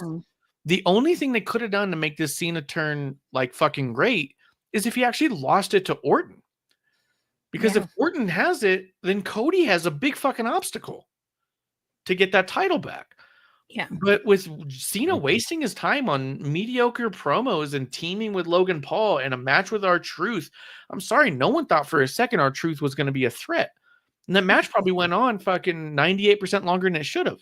But I didn't even care to watch it. I didn't care to watch it. I could have watched it. I didn't care to watch it. Cena's on his final run, and it's the least I've ever cared about his career. And it was the most excited I've been for him to come back. Mm-hmm. I want something of substance here. He's counting down his dates, and I'm like, I guess when he's down to 10, I'll start paying attention again, because no one's fucking doing anything to make it valuable. You know what I mean? No, it's been a disappointment. That's for sure. Yeah. That I will say that. Yeah, as someone who like loves John Cena, like it's too little, too late for me. Now, had he been around a little bit more before he'd said, oh yeah, I'm retiring, maybe it might have made a little bit of a difference, maybe, but it's like out of sight, out of mind, because now you see a lot of these kids in the audience, they're wearing his shit, but I'm like, you really weren't around. I don't even think you were even thought, when he was in his prime, and so I think a lot of people, I mean, they're the same people who love to say Cena, they're doing the same thing that they did before, because I think that they wanted that heel Doctor of Thugonomics, and we all know that was not going to happen again. We got the doctor once for a brief shining moment, and that was it. And I think that, obviously, his mindset's on something else, and it was really telling. I don't know if you guys watched the Stephanie's Place that he did with her, but he was saying, his body, getting old. He can't really do it. So it's kind of like, well, you got that. You've got Cody, who just, I'm like, Cody he's Cody. I mean, there's nobody that's there right now that I think that Cena could have something that's going to be credible, maybe memorable on his last run. I don't think there is anybody, unless The Rock came back. But even then, really, it's like no one wants to see that. There's only really one person right now, if you think about it, and that's Punk. Who? Oh, like, fuck that. That's the only person left. Some bullshit. Why? No, but it is because it's the only one he still has history with. Yeah. So when it comes to an actual story to tell, it's the only one. I definitely agree with that. I don't like it, but I don't need history. I need now.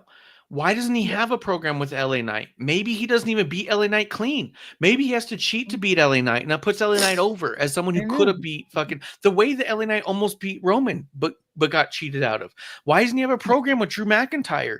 Why doesn't he have a program with someone who's like on the verge of massive breakout? Why doesn't he repair Damian Priest's entire career? Because it's been fucking damaged so bad, we don't know what the fuck he's up to. But maybe if he had a really great match with Cena, it might mean something. But rehashing 20-year-old stories for mediocre matches with D- finishes does nothing for me. I don't give a shit to see a couple of old men wrestle in the ring for nothing, and for them to fucking kick each other in the balls. I don't need to see Rochambeau with Biden and Trump. I don't need to see that shit. I want to see a real fight with men. So he won the title too quick. That's real. No, he can hold on to the title by cheating. No. My point is, to go through all of those talents, he does it. He would need every single one of them built up as a challenger for that title.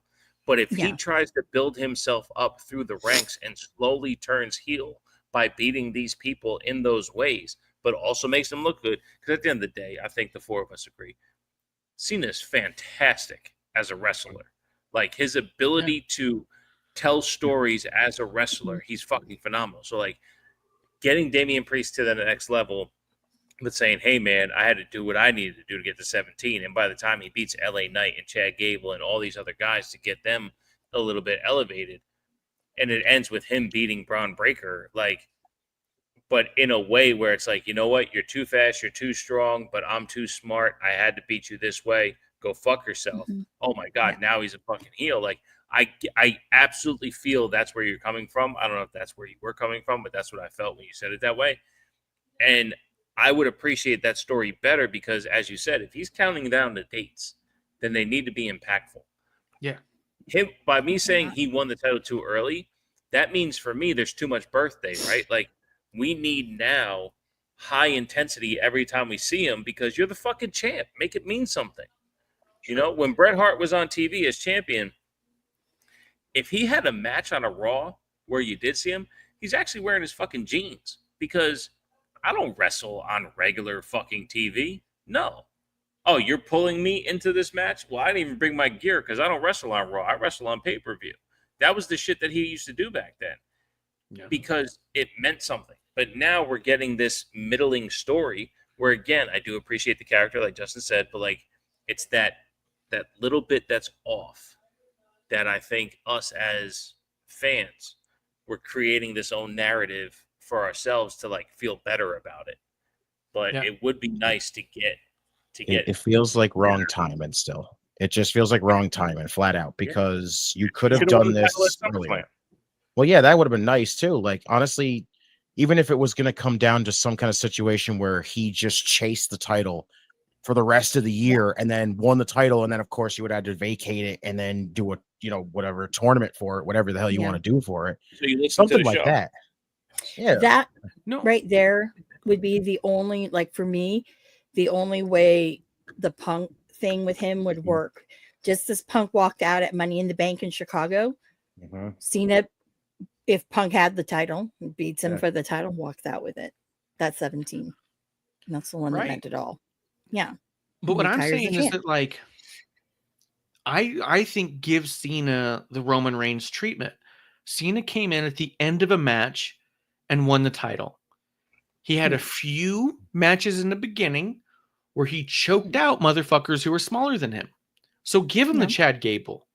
Give him fucking, not Braun Breaker, maybe Braun Breaker, and actually choke him out and say, look, dude, but you could do Braun Breaker early because Braun Breaker's like a fucking bunny rabbit, dude. He's all excited. He's fucking, you know what I mean?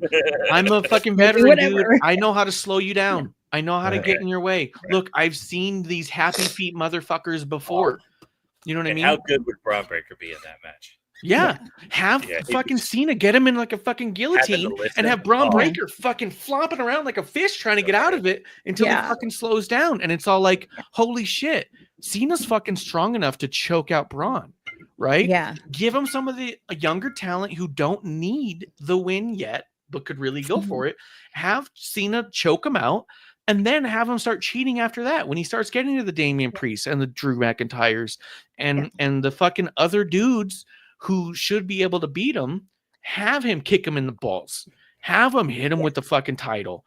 Have him do shit where he gets somebody to come out and distract the referee for him to do something snaky. And you have him be a heel who's winning by cheating. Roman didn't win by a legitimate title. Like he didn't have a real win after the first 3 months. After that, it was all interference for 3 years. It got tired and old. I'm saying you only need 1 year. Yeah. Or did that still count as interference? Stack 'em Smash 'em was just a fucking triple threat. Those are throwaway matches anyways. No DQ matches don't fucking mean anything for anybody anyway. No one comes out on top on those. It's always like, okay, who's winning and why? Well, Roman was literally on top of Daniel Bryan and Edge. You know what I mean? Yeah. He was giving them the fucking Waffle House treatment. Smothered and covered. Captain Stat. I'll tell you, the one that I really was hoping that we would get is him and Gunther. Yeah. Because how they have? No, I said we could have. Yeah. No. It could have, because just how he's, the mat is sacred, and Oh then you my have all goodness. of this God damn it, bullshit, Amanda. Yeah. It's the perfect ending to the story. Cena wants to ruin wrestling. Who is wrestling more sacred to than anyone else? Gunther. Jesus Christ, Amanda, you just cracked the code. Damn. You know what? Yeah. Going to be against Gunther. Yeah. Gunther wins the title. Yeah. Motherfucker, Yes. you So, fantasy booking genius. I will tell you, if this happens, I expect You win. I expect front row hard cam, Money in the Bank, New Orleans. Just give her royalties already. Yeah. Because I need to be there on camera. Oh, yeah. I will live stream the next Ricky Starks match with you afterwards. If Gunther versus Cena in December happens, I will watch the next Ricky Starks match. Bishop will make a slideshow of just Ricky ass shots. That's 3.5 minutes. Oh, I don't know how to somebody do sent me. But you would have to figure it out. I know what it looks like. Good door. But no. He's got the photos for you. She'll send them. Well, no, someone sent me, and I will. They went in my DMs. They're the kind of like deviants that on Twitter, and they had this link of, have you seen these? And it was basically all of these gifs and whatever of Ricky picking his underwear out of his butt. And I'm like, what is this? Why are you sending me this kind of shit? Like, I don't. And then 3.5 hours, you're like, I can't believe they sent me this. Yeah. Yeah, I'm like, what? 6 days later, new pair of glasses. Like, God damn, God damn, I'm blind. Yeah, I'm like, she's able to pick out the direct angle that he's gonna pick it next. Like, yeah, it's like, she's like, I don't even think it's looped yet. Meanwhile, it's replayed 100,000 times, and she goes, it seems like the same different video every time. Oh yeah. See, that's where again, the crowds, like the NXT crowds, those ladies, the ones who now have the signs that say "Blessed by Ricky." I'm like, come on now. Get out of here. Get out of here. Did he put his ass in your face? No, then you'll be blessed. Not just to, yeah. But I'm just saying, I've had that happen. But yeah. That's when you have to move. I think that's what they should have done with Cena's turn is give him a series of easy victories up front and then have him cheat to win, instead of having these callback throwback matches that don't amount to anything and have terrible finishes. Like even when I forget even which fucking event it was, when he was up against Randy Orton and R-Truth came out. I was like, you'll be fucking kidding me. We're gonna do R-Truth and fucking Cena now. And then you got it. It was upsetting to me. Yeah. Because I was all like, I don't need to see a meme play out. Well, not in the middle of all this. If we had all these other things going on, you could throw that in there. It'd be fine. But it was like a focus. No, I'm not into that. Yeah. And I do want Drew McIntyre, because Drew's Twitter game, the trolling, especially with how Cena has all those weird like quotes and whatever. Yeah. That'd be really interesting. But I'm just there for the humor of it. Honestly, though, I think it's because the one issue, like the big issue with the whole thing was the start of the heel turn. It should have been at WrestleMania. They should have drug it out, keep it where Cena was still the baby face. We didn't expect it whatsoever. And then at WrestleMania, cheats to win would have been the best thing to kick it off. And then again, I kind of agree now with the whole, you have him get those like small, easy victories for a while where everyone starts to hate him again, starts to boo him, where it's like, now look what he's doing. We're getting that old Cena. He's starting to bury people, as he said, as we all called him back then. Like that would be the way. But there should have been a little bit of that inside of the chamber. That's what fucked me up so much, is that, leading into, so at the end of Royal Rumble, at that press conference, it's the last press conference I watched because they break too much kayfabe afterwards. But he goes, what's best for business is for me to main event WrestleMania and to win number 17 so I can shake the hand of 18, right? Inside the chamber, he didn't win by cheating. He didn't. In what way? The way that Seth got eliminated. Oh. The fact that Seth basically assisted in helping in getting Punk to lose is what So basically was the way. but that's not Cena doing it. He didn't call for Seth to do that, right? No. So like He took it wasn't advantage. it wasn't Cena's choice. He took advantage of it because it's an opportunity, and that's just being smart. It so was like the desperation, basically. yeah, That's for what sure, it was. which he could have played off of instead of being so super excited. Oh, Cody turned it down. Fuck yeah! Like not leaning into. I'm fucking exhausted because I did everything I could and I needed Seth's help. Like, so like showing, like, be a little downtrodden, be a little fucking out of your element because you haven't wrestled well in 5 fucking years. Show that exhaustion. So, like you said, by Mania, even if he's like, hey, I won the Elimination Chamber, and be honest, right? Go to the press conference without turning. Go to the press conference and go, you know what? I got lucky tonight. I took advantage of what Seth did. I'm going to need a couple warm-up matches before WrestleMania and then face a Damian Priest. And when Damian Priest is about to beat him, fucking accidentally elbow him in the nuts. And then realize that worked. So when you go and wrestle the fucking next guy, you do it on purpose. Cena starts to do the little slip-up things, like where it's like that's he doesn't it. like even he doesn't expect it. Like he'll accidentally elbow him in the dick or something like that. Yeah, I like that. And then when he's faced with that choice at Mania, because the ref isn't looking, you know what? Use the fucking chair. Kick him in the dick. Use the title. Because that's what I said after Elimination Chamber. It's like, well, why'd you kick him in the dick? You just kicked him in the dick to kick him in the dick. Like you didn't have to. Doesn't make sense. So like, and then all those dick shots afterwards. It's like these lazy. I told you it was a lazy heel turn when it happened. It was super lazy as a heel turn because he was so excited that Cody didn't go. He's literally jumping around. He couldn't be a bigger cartoon. And then as soon as he gets a chance to hug him, now bring in the camera close. We're going to make this like HBO. Bring it in close. I'll go from happy to serious. And then I'll kick him in the balls. Yeah. Like it was all fucking, it was too cartoonish. Go ahead. Again, it's the little things.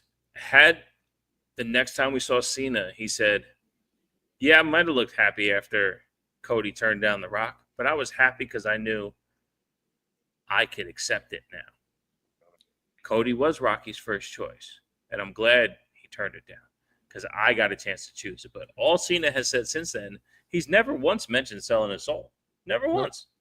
Never once. And anytime it comes up, he does a passive way of denying it. So I appreciate that style of storytelling, but it has to lead to something. Yes. But as we're watching like you said, that off feeling, what I think we're watching is Cena trying to figure out how this is going to end. True. Yeah. I wish that there was any explanation. The next night on Raw to me was the real fucking face plan of it. To be honest, I don't even mind when he turned heel. I don't even mind how he turned heel necessarily.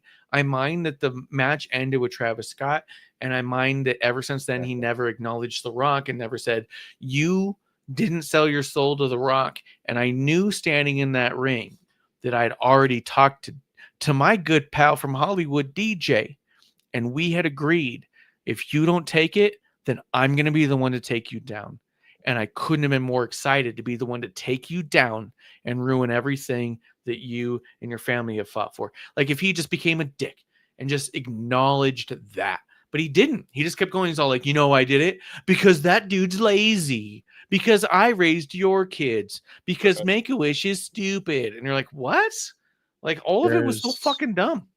There's been bits and pieces of the promos that he's cut that if you combine, like you take them out of like all these promos and put them together as one, then it would have been a perfect explanation, like in the long run, because like the way he was like, I even remember him saying to Cody when they were doing the face-to-face, when Cody was still champion before he beat him at WrestleMania, he said, this is your why right there. He's like, the whole you as champion disgusts me. And I was like, well, that's a okay reason. It's not like the perfect reason as to why you did what you did. And it's, again, there's pieces you could have put together that would have worked better than what we got right now, because it's like you said, there was no explanation as to why he actually aligned himself with Rock, which would have been great. Like if it was desperation, if more of the desperation had come out, and again, if that had gotten to WrestleMania, waited until WrestleMania, where again, play it off as, Cody tells him no. Cena celebrates, and you just play it off. Like, meanwhile, Cena and Rock are talking behind the scenes and getting ready to do this. And then Cody gets screwed over at Mania. Then he comes out and says, listen, the only reason why I sold my soul is because I was desperate. I didn't think I could win 17. I wanted to make history. I wanted to do all this. And that would have been just perfect right there as your explanation. Not this whole, oh, you're a toxic relationship. You treated me like shit for so many years. Like, the fans being the problem was the problem. I think that would have made it even simpler is fucking say the thing you're not supposed to say. Say, you know how I became champion 16 times? Is I sold my soul to Vince McMahon. Fucking 20 years ago. Say his name. And The Rock, you know how he became the corporate, how he became the fucking people's champion was by first being the corporate champion. He sold his soul to Vince McMahon. Cody refuses to sell his soul to this company.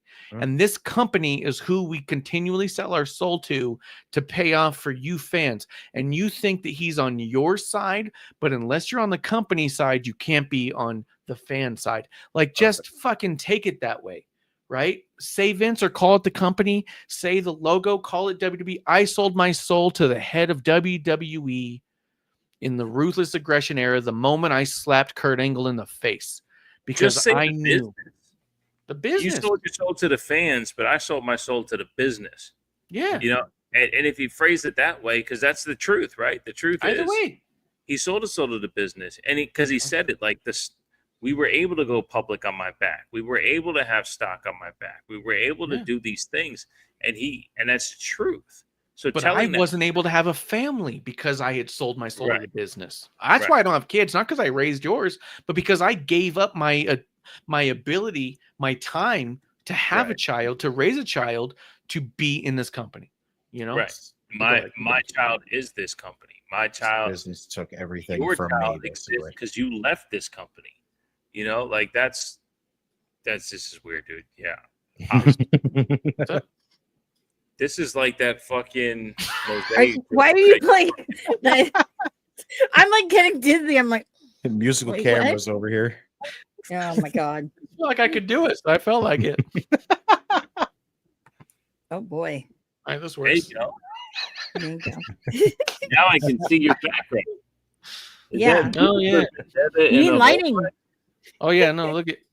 I got this is a Schamberger original 1 of Becky, and Shotzi. Nice. That's awesome. And that's a drawing I did of Suzuki. Mm-hmm. That's amazing. He signed. It's a Bray Wyatt signature over here. Yeah. Oh, that's John Cena winning 16. Signed with a piece of mat with Charles Robinson. Royal Rumble. I fucking love this dude. Royal Rumble. That's what I'm saying. I even talked about getting because this part of my arm is all tattooed with words like a typewriter, and I was like, what if this part is all signatures from some of my favorite fucking people? And first few names that came off my list, Cena was one of them. Send you my signature now. If I gotta get that little bishop scribble. You would pay like a couple $100 to have John Cena autograph your arm so you could tattoo it. I could, or I could also just fucking superimpose what I already know his signature is.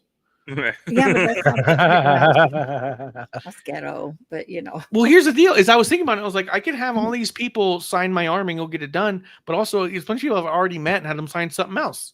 Right. Just take a picture of the thing they signed for me and fucking boom. Okay. Either way. I feel you. Either way. I feel you. I still haven't gotten my goddamn Sanrio characters as wrestlers tattoo. Yeah. I need to. But the problem is I'm like, I don't know. Some of them I don't know who to do. I think you need a tattoo of John Cena and Ricky Stark's butt on your butt. That's the way. That's the only way to go. That's the only way to go. It's a butt meta. Each butt on each cheek. Yeah, there you go. Meta butt. Amanda butt. No.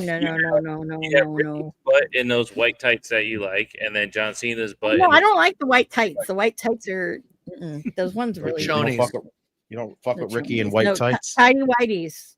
Peacemaker coming soon. Peacemaker 2 coming soon. Back in the day when Kalisto used to look like he was wearing a diaper. Yeah. Remember when fucking Mysterio did the one where he was mostly naked? It was so fucking funny. God. Amanda, you came back. I want you to talk about real quick, because we had talked about it before coming on, and then we'll wrap it up. You want to talk about Battle of the Super Juniors real quick, a little bit of NJPW, and you got some other news about PWG. So I want you to hit that up. Yes. So most people, they know me. My favorite time of the year, New Japan, is always Best of Super Juniors. And this year, the card was really weird because they were like, oh, there's people representing AEW. There's people representing CMLL, la, la, la, la, la, la. Which, I don't know. I don't know what President Tanahashi's doing over there because he's lied to people. Said he wrestled his last match in the States, but yet all of a sudden he did the other day on a freaking AEW pay-per-view, but whatever. So Best of the Super Juniors. I'm actually surprised that Nick Wayne had a really great showing. So there were some really good matches he did.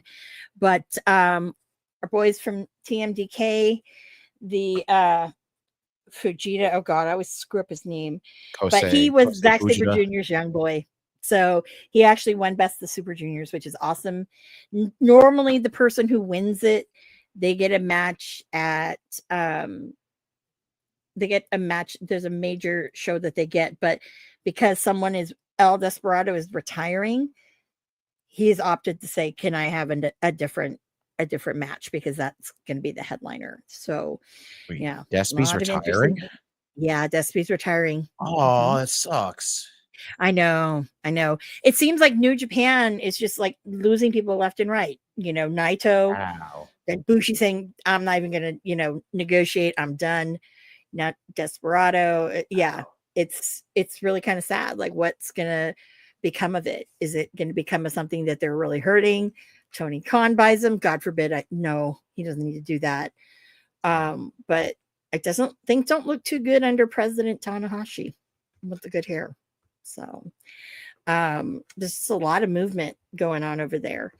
I mean, it's weird not having LIJ anymore. Then Bullet Club is now the War Dogs. But now that it seems like Gabe Kidd is, doing AEW more so, is that going to fall apart? United Empire really is no more anymore. So it's the factions are getting slim to none. I mean, what do you have? House of Evil or whatever the hell, House of Torture, and then you have the 4 guys because whatever. 5 guys. It's kind of lame. Yeah, it's kind of lame now. So, equally as lame as Evil and Sonata being back together again. It's like they should have did that a long time ago to revive someone's career, Sonata. But what can you do? So that's the New Japan world over there. It'll be very interesting to see what Wrestle Kingdom's going to look like this year. Honestly, like, I can't even imagine what would really kind of headline over there, just because of the lack of people who were there. Jeff Cobb. I'm sorry, JC Mateo. No, I still can't. That's still Jeff Cobb, okay? I don't care. Although it was a very creative way he got his name. So if you didn't know, obviously JC, hi, duh. Jeff and Cobb. then Mateo was because he was Matanza Cueto.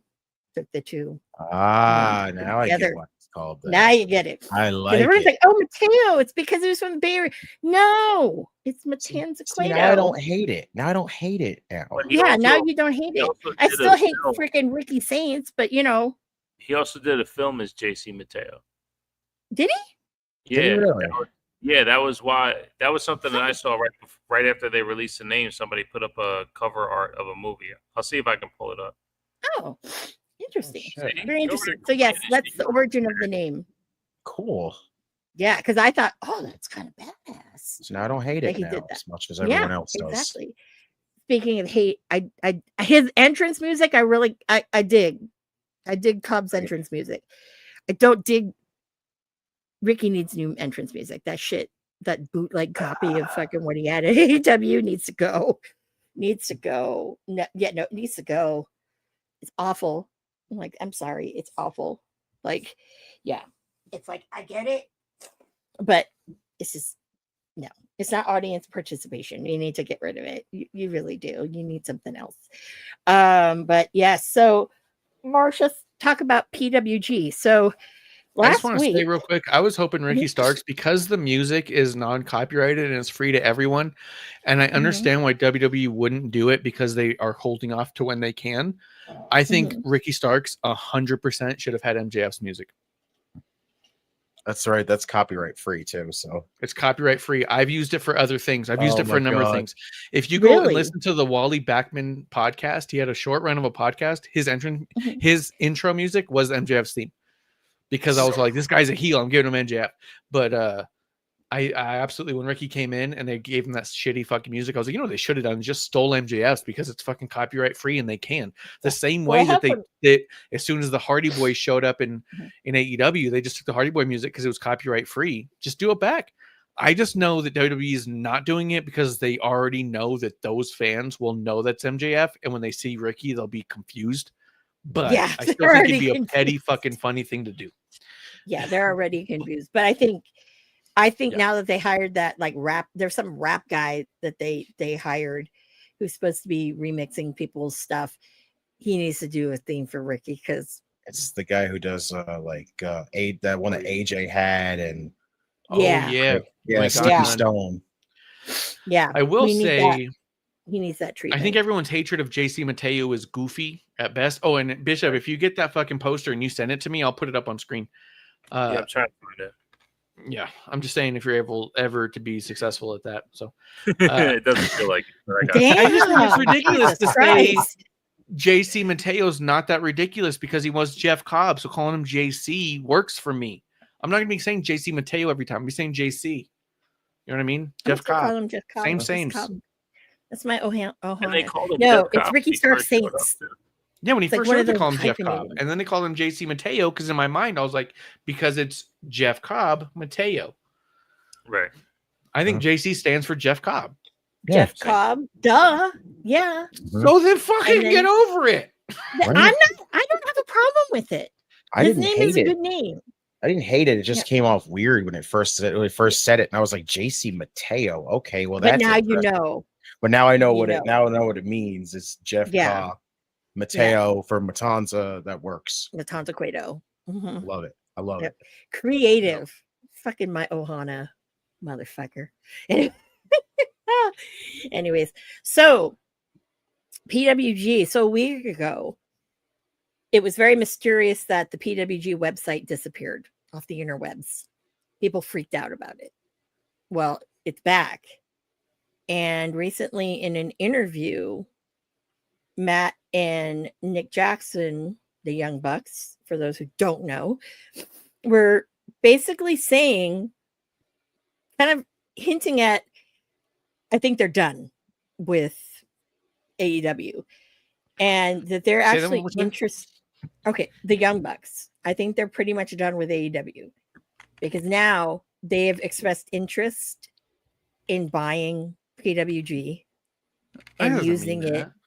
that. Hold on. Let me tell the whole thing. Keep it It's on. buying That doesn't mean- PWG and making it kind of like their own school and kind of bringing that indie feeling back. Yeah. Basically, they were saying it's what fucking All In should have been when No, AEW they're was saying we created. need our own NXT and we don't have one. So we're going No, to buy it has PWG. And nothing to do. No, it has nothing to do with AEW. it has Nothing everything to do with with it. It's a farming system. Let's No, but be they're not- honest here. They no, have it's their own not. NXT and Ring of Honor. That's Ring of Honor is NXT. It Yeah. should be. It should be. It should. It not. feels like it.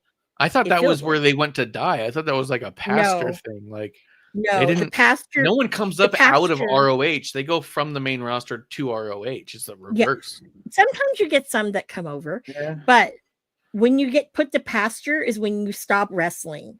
That's when you're put to pasture, when they stop booking you, or they put you in the back as a coach. That's when you start. That's when you know you're going to die.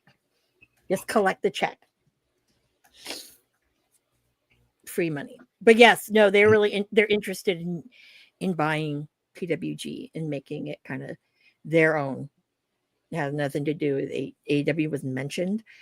I can kind of see them doing that because, honestly, everyone else is pretty much jump ship. And it's not what they were looking at originally. So, yep. So that is the news. We shall I see. don't think so. It To would me, stay in the one place, right? Hmm? If they did, it would Wait, just what? stay in the place, right? Like that, the PWG was Yeah. only at a arena, right? Yeah, it was out of originally it was in Reseda. The fuck it is. Very small Legion Hall, 450, 500 people at most. 500, you were dying in there, so fucking hot. And then they went to the Globe, which they probably wouldn't wrestle there. They probably find a different, smaller venue to keep it small and stuff. I want you to But- know, probably the only thing I thought of immediately, since if their thought is them buying PWG, they're probably just gonna like use it as an excuse to be like, okay, we bought it, and now we're just gonna do Battle of Los Angeles in AEW now, and that'll be about it. No, because I think with PWG, and I think with them, there was something that was very sacred, and you can ask people who kind of like. Yeah, I went toward the end of the Reseda days, and of course, when they were at the Globe. But with Battle of Los Angeles, that's something that Tony Khan can't replicate. There was a show where I like to one of the last a fucking wrestling promotion. Yeah, well, with ROH there was a shows it. PWG show that was like right as AEW was going to do their first show. That I called it was the AEWG, because pretty much almost everybody that was on there was on there. Like there was no way MJF would have ever gotten on PWG. They did it because obviously he was there. Orange Cassidy, they had already had him already. Darby, they'd already had already. But all these other guys they'd already had. But there were a couple that were like, okay. Yeah, you even got Aubrey to ref, because no way in fucking hell would she ever ref that place. Because there were only the two refs. I remember when she was so good at reffing. She just sucks. she's so fucking trash. She steals his fucking spotlight. She's got to do all these theatrics and shit when she's counting and everything. It all It's so stopped sweet. after the fucking Matt Hardy match. Yeah. She called for the X in that match. And after that, it was like, nope, I'm gonna be a good girl and do everything you want me to do, boss. Yep. God, Fuck Yeah, that yes. was. She lost it all on that one. On that, Yep. Yeah, awful. yeah. I've it was never awful. been so sick watching wrestling. Yeah. Like, Oh yeah. Awful. yeah.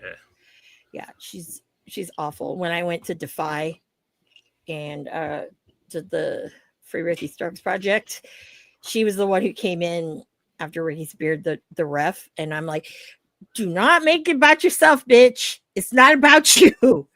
Not about you. Calm the fuck down. Let's just make it obvious here. All their refs suck now. Yeah. Even Paul Turner, the guy who I use. Paul Turner's been Right really back. bad.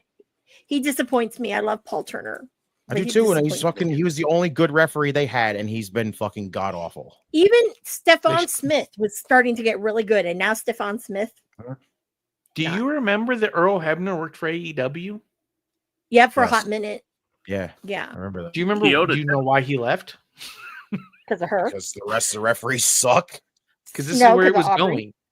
No, when he was trying to give feedback on this is what you do and do not do, they said, "Fuck you. What do you know?" Oh, he's This just isn't a your fucking era veteran anymore. referee. Was And it her was or all was like, it in oh. general? It Yeah, was Kyoto the did, like, company. the match, right? It was what? Kyoto was there too. Yes, he was. Kyoto was Kyoto there was there. for. He wasn't signed with them. He did like 2 runs, and then they didn't want him back because he knew too many rules, more or less. Right.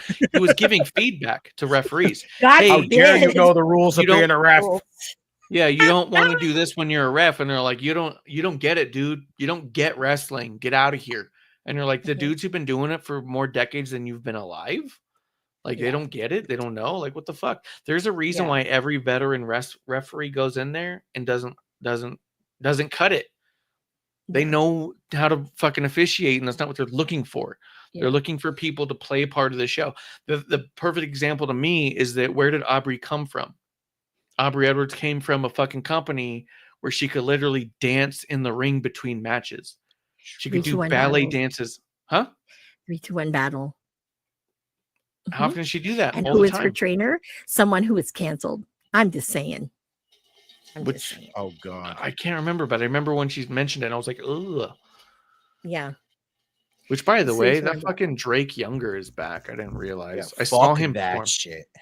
Yeah. I saw him live and didn't realize it was him. And I remember just as I was watching, I was like, oh, this is fucking stupid. This guy's a fucking idiot. What a dumb fucking character. What a stupid fucking performance. This guy's awful. I was talking mad shit. I didn't Who is- realize till 2 days ago that it was him. Who's Drake Younger? Who the fuck's Drake Younger? That sounds familiar. He's the motherfucker from NXT who, when the fucking vaccines were coming The out, ref. he was talking about how it Oh, was the part of human trafficking. Mm-hmm. The ref, yeah, that fucking guy. Yeah. Yeah. Yeah. He's back. They're giving him a second shot. He's Who? back Yeah. wrestling, basically. Well, I'm honestly the Juggalos. Oh. Juggalos. Whoop. Mm-hmm. But they're having him paint his face, but you can still tell if you know who you're looking Yeah, for. you can still tell it's him. My thing is Right. this. If you fucking bring back Drake Younger, you know who you need to bring back. Oh, Enough said. Jesus Christ. 6 years of Marty. Enough said. I'm not even saying the name. I'm just saying that. Period. What? Yeah. It's another Marty thing. She wants Marty to come back. Yeah. Well, I mean, he didn't do half the shit a lot of these people did. No, he Uh, didn't. All he was a fucking alcoholic. Fuck, Yeah. leave him alone. Shit. Shit. He I he will went say to that- fucking rehab. He Tell doesn't Mel, drink I do anymore. think- I do think the Yeah. idea of the Young Bucks trying to buy PWG to me does not amount to much more than the fact that that's where Excalibur came from. It was Excalibur's business to begin with. He owned No, it it was not. initially. He He owned it did at not some own it. point. No, That's what they tell everybody. He never was a No. part owner. he never was a part owner. No, Super Dragon owns it. Now, in the beginning, he was one of the founding fathers. Yes, but he did not. What's own the it. founding father if not owner? You can't be a founding That doesn't father and mean just be you're a an fucking owner. name on the Right? card. How does that Yes, work? How can yes, you it be a does. founding father but not own it? Well, you know who else was a founding father of PWG? Fucking Joey Joey Ryan. Ryan. Exactly. Yeah. Joey Ryan and Excalibur Exactly. sucked each other's dicks and made this company. That's the story we've been told. Yeah. Well, that's where the Young Bucks became the Young Bucks. That's where, they became. Didn't That's they where have they a were. stupid fucking name before that? Justin, what was their name in TNA? Me, right? What? Generation Was- Me. Oh yeah, Generation Generation Me. Mhm. Yeah. Oh, they're so It's bad. like, wasn't it like Jeremy Buck? Jeremy and Max Max. Buck. Buck. Mhm.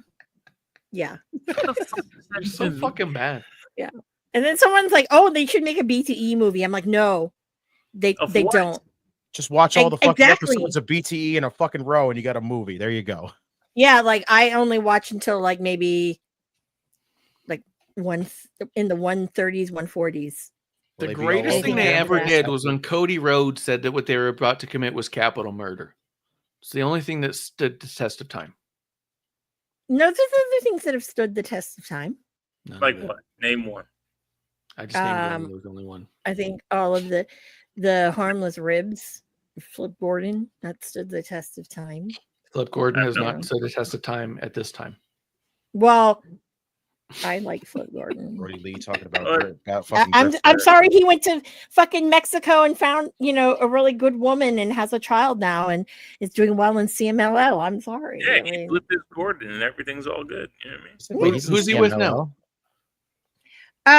she's God, I can't remember. She's a wrestler, but much better than his old fiance. His old lady was a bitch. He's in CMLL, really? Yes, Mhm. mhm. Just to Yeah. flip.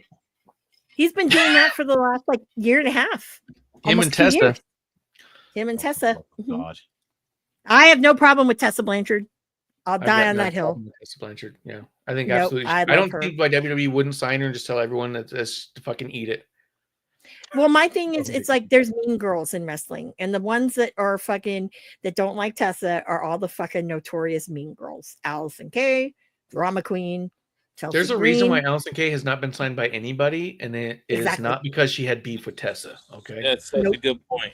Like I'm Nope. not a fan of what I've heard about Tessa, Sure. but I also know facts are facts. There's so many of these women talents that we've heard of, Yeah. and none are getting scooped up. You know, like So like There's a reason. Yeah, exactly.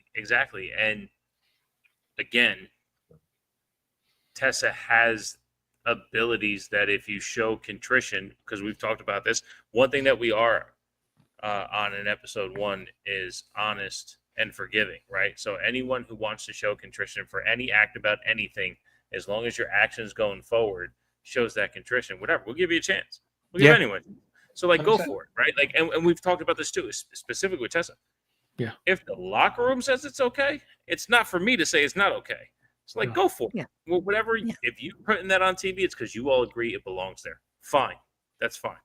So anyway, like, but to your point, yeah, Allison Kay, like there's so many women talent out there that I've heard of that don't get that shot. And why is that?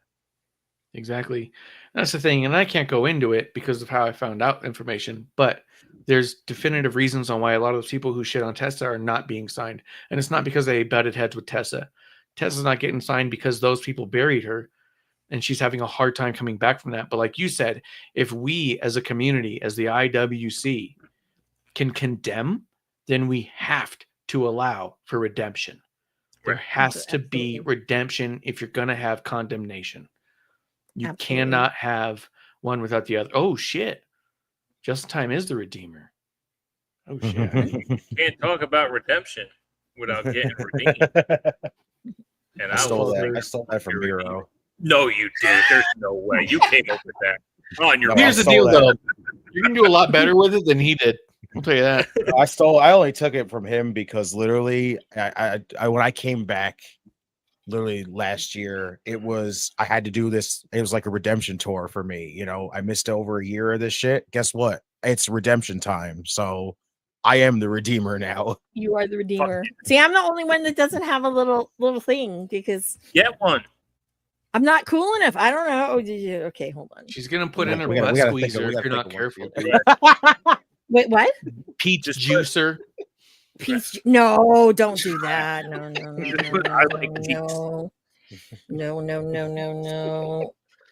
I don't know who Russell Lee is, but he came through and he thinks it's fire, and I think that dude's fucking fire. And dude, you're fire. You're our new drinking buddy of the night. Shouts, Russell. Give us the layup, Russell. What do you want? What do you want to hear us talk about? We'll talk about any topic you want, or we'll wrap it up. It's up to you, Russell. Your call. Anything. Non-wrestling included. Right. That's a good point. We know. I'm the resident center. There you go. There you go. You know who my favorite Russell is? Kurt. You know who my favorite Lee is? Trevor. Wow. What's this like Mr. Rogers-y type of music here? I put on music. How about this one? Keith. The other Keith. Play the MJF song. That one's terrible. Yeah, play the MJF song. Here we go. I'm waiting for Russell to tell us what he wants us to talk about. He's fucking chilling over there. Hopefully he's drinking and is out.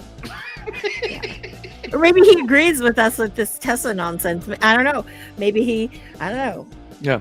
In my mind, I think that he's talking fire about if you are going to condemn, you have to allow for redeeming. Apparently, Obafemi likes Fireball.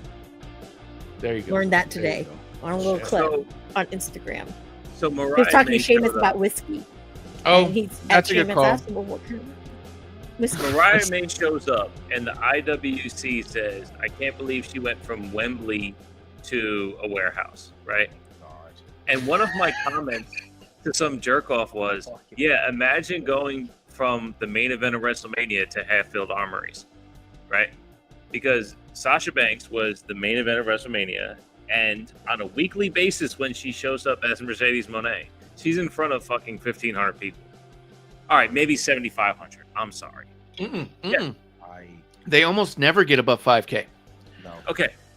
I will give AEW credit for their pay-per-views. However they stuff 10 pounds of shit into a 5-pound bag, they get people into their pay-per-view venues. They do. They're there. They don't. They're there. Amanda? No. I know you were there.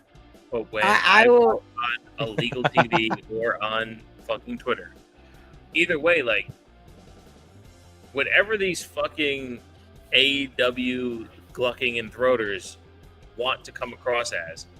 They're just not real.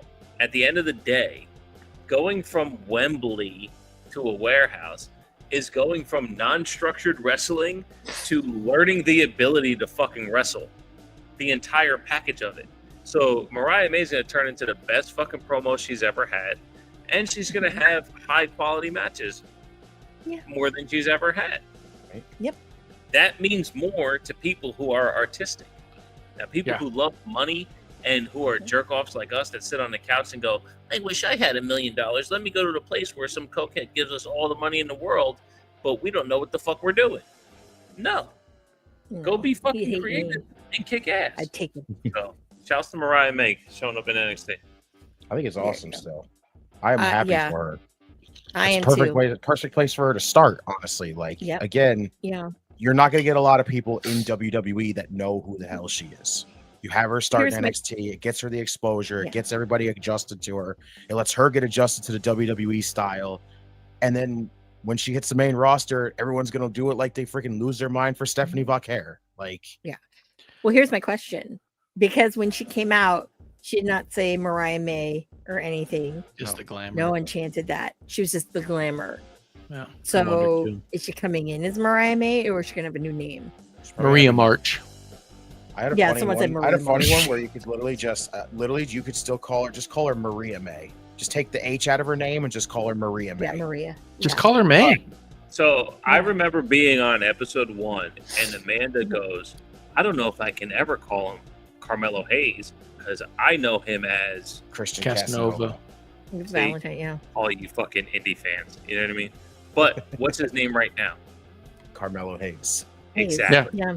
So I call at him some Carmelo point, Hayes now. Yeah. whatever the fuck her name is going to be, it's going to be fine a year, 2, 3 years from now. It's going to Remember be poor Gunther?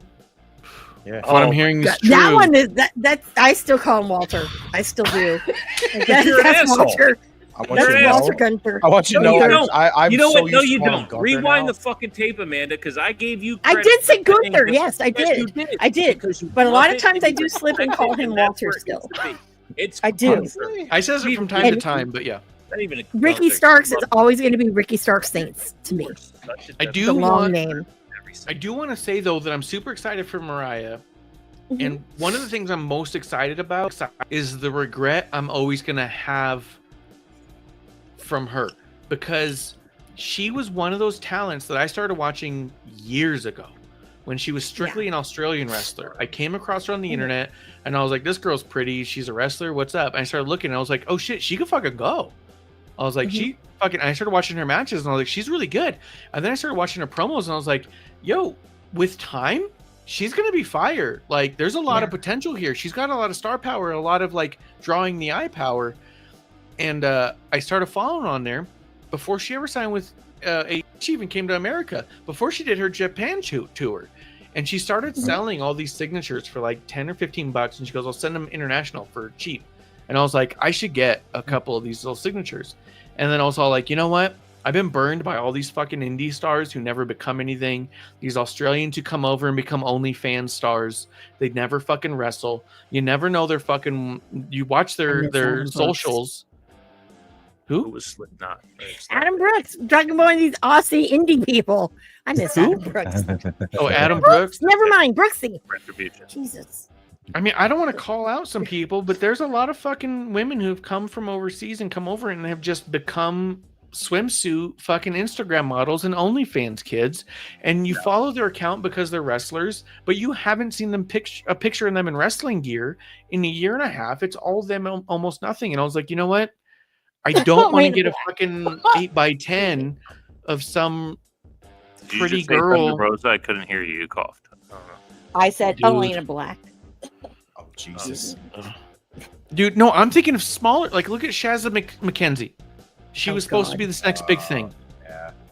You know what I mean? And all she does is post her in OnlyFans shit now. And you just go like, You I wanna know just why? don't want to buy a fucking 8x10 of some girl who's just an OnlyFans model. And then I have this fucking thing. What I love wanna know is why? that Mariah has fucking stayed true to it.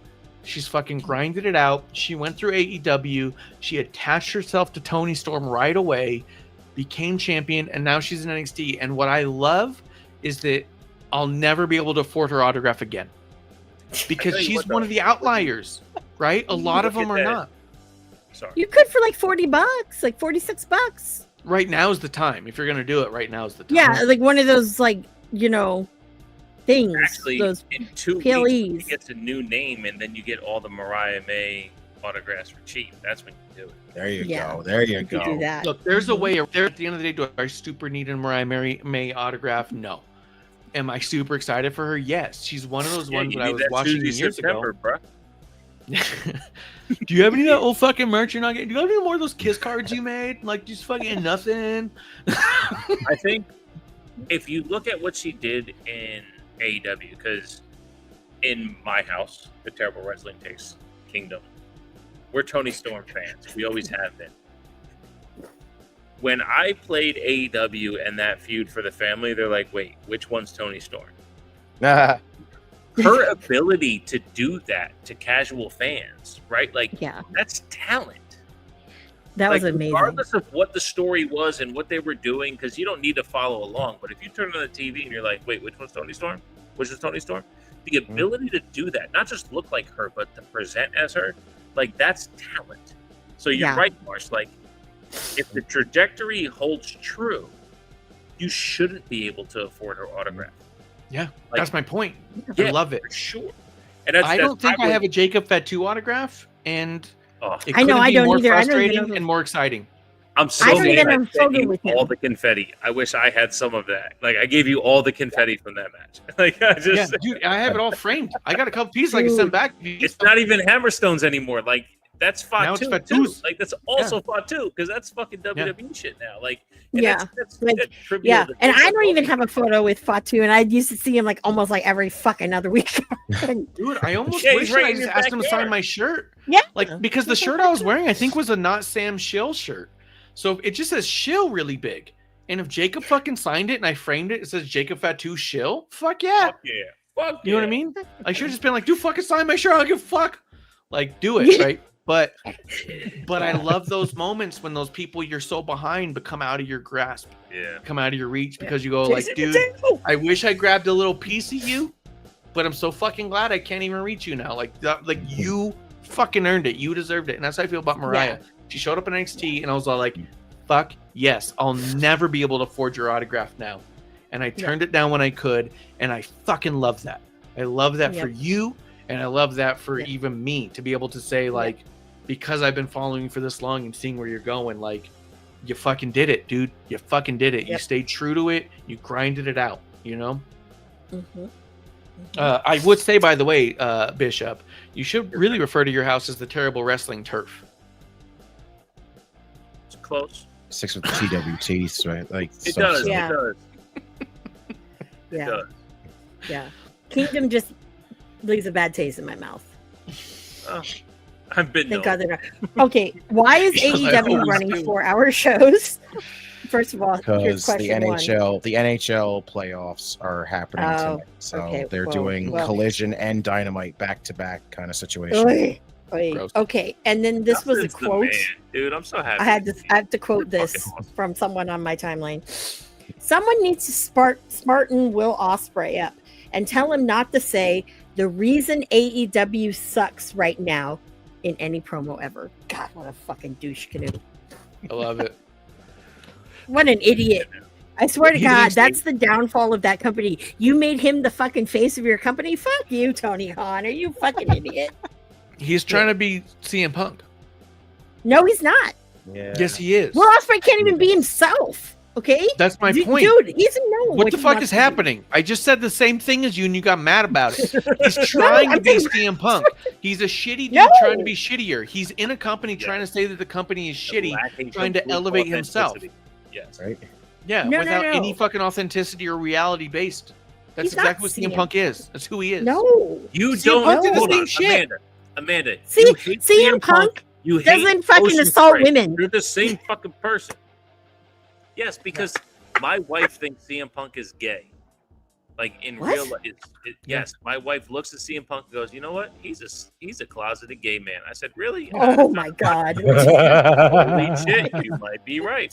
He's, And look, it's Pride Month. I'm not one to judge. I support everyone who makes their lifestyle work for them. but I think it might be just had- Punk's time. I just had Look, bad my- fan fiction go in my head and thinking It's him and possible. Cabana. Oh, Don't- Cabana's what are better you than doing? that. Cabana He's- could do better than Punk. He's a yeah, he is horrible better than person Punk. in his own right. He doesn't need fucking. My wife has pointed out a dozen times that she goes, "When was the last time you saw AJ Style or AJ Lee and CM Punk even in the same photo?" See, She goes, "They go Reflection. everywhere all the time without each other." She goes, "Look at fucking AJ Lee is at all these fucking movie premieres, these comic releases, and he's nowhere to be seen." and what Yeah. does Phil say? I love my dog and Yes. my wife. Come on, That's Yeah, come on. I love my dog, and I also have a that wife. dog is ugly too. Yeah, I wouldn't love that dog. That dog is so ugly. I used to hang out with a group of gay people, and I used to say I fucking love gay people, and I'm so glad I don't say those words backwards. You know, I love fucking gay people. Like it's just not my thing. Oh my goodness! Oh But my as goodness, a happy like, Pride. I don't know, like I just love life. You know what I mean? Like having fun's having fun, and there's people who get way too uptight about this shit. But when my wife said that, I was like, you know what? You know what? I think she's onto something. I've never thought Onto that. something. Yeah, now Tell I'm her gonna she's be onto thinking. something. Producer lady saw it She's- too. I'm just saying. And like, Yep. look, at the end of the day, Punk, live your life, man. Live your life. But Be be what you honest with do. the crowd. It also That's explains lacking why he got his authenticity. ass beat. That's what we talk about on the show, right? Stop lacking on Well, Punk. It explains how he got his ass beaten at UFC. That could Right. be a possibility. Yes, he is a pure bottom. Yep. Yeah. And it's just like Mhm. Karrion Kross was saying, "You may be right, and I may be crazy, but it just may be a lunatic you're looking for." Absolutely. Billy Joe. Absolutely, man. It was That's Billy what Joel, I'm but saying. Karrion Kross got really fucking close this week, and I loved it. Yeah. I know you love Karrion Karrion Kross. Kross. You've done pictures, and he enjoys the artistry that you bring to his essence. He fucking Yes. sucks, man. He's a so man. fucking good. He's so fucking He's a good. fucking man. He needs fucking he dude. needs more. He Chest needs more. across. He needs- Yeah, go back to TNA. Go to ROH Dude. or AEW. But He needs you to do you more talk about him like hardcore. he's Nick Aldis or something. The dude's not Yes. worthless. It's the same person. It's the same person. They're both 6'3" and have the same size shoulders. If he put on a suit, he looked like just like Nick Aldis. No, no. Bullshit. I don't One's see English, that. One's English American. It's the same shit. Oh no.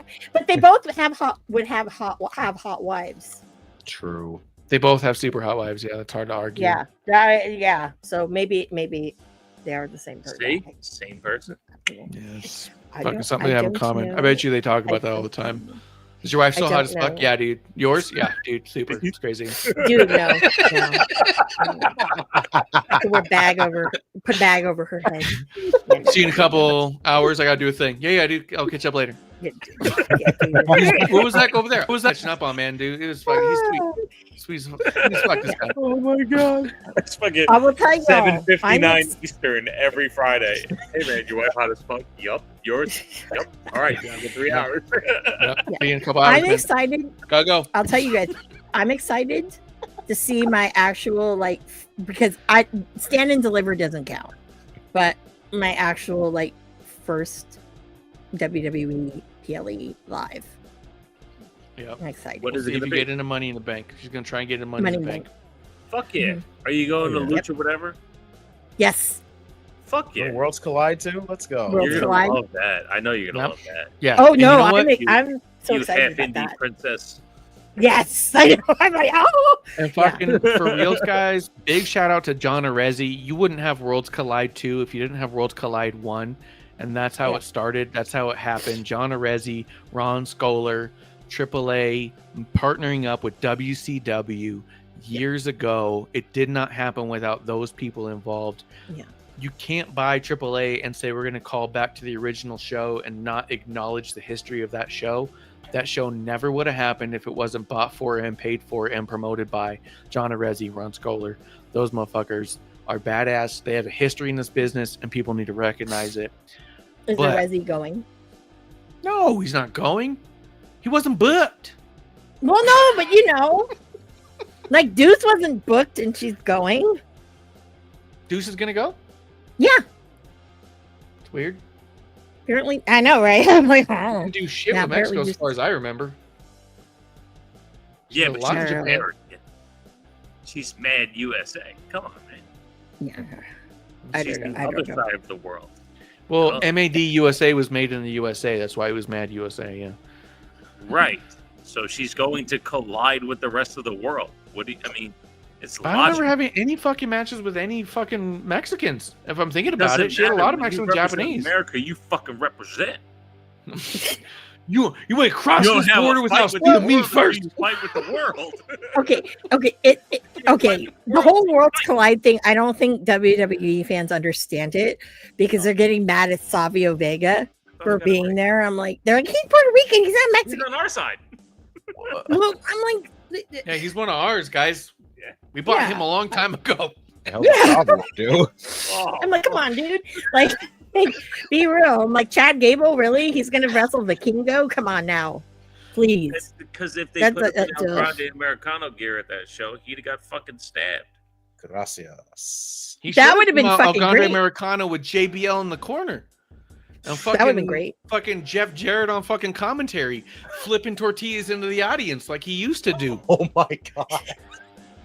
Jeff Jarrett was one of the most hated motherfuckers in all of Mexico. He used to come out with a pack of tortillas, and as he walked down the ring, he would just throw tortillas into the audience. Damn. He was Yo. giving them a favor. That's an He almost got Inglewood, killed. dude.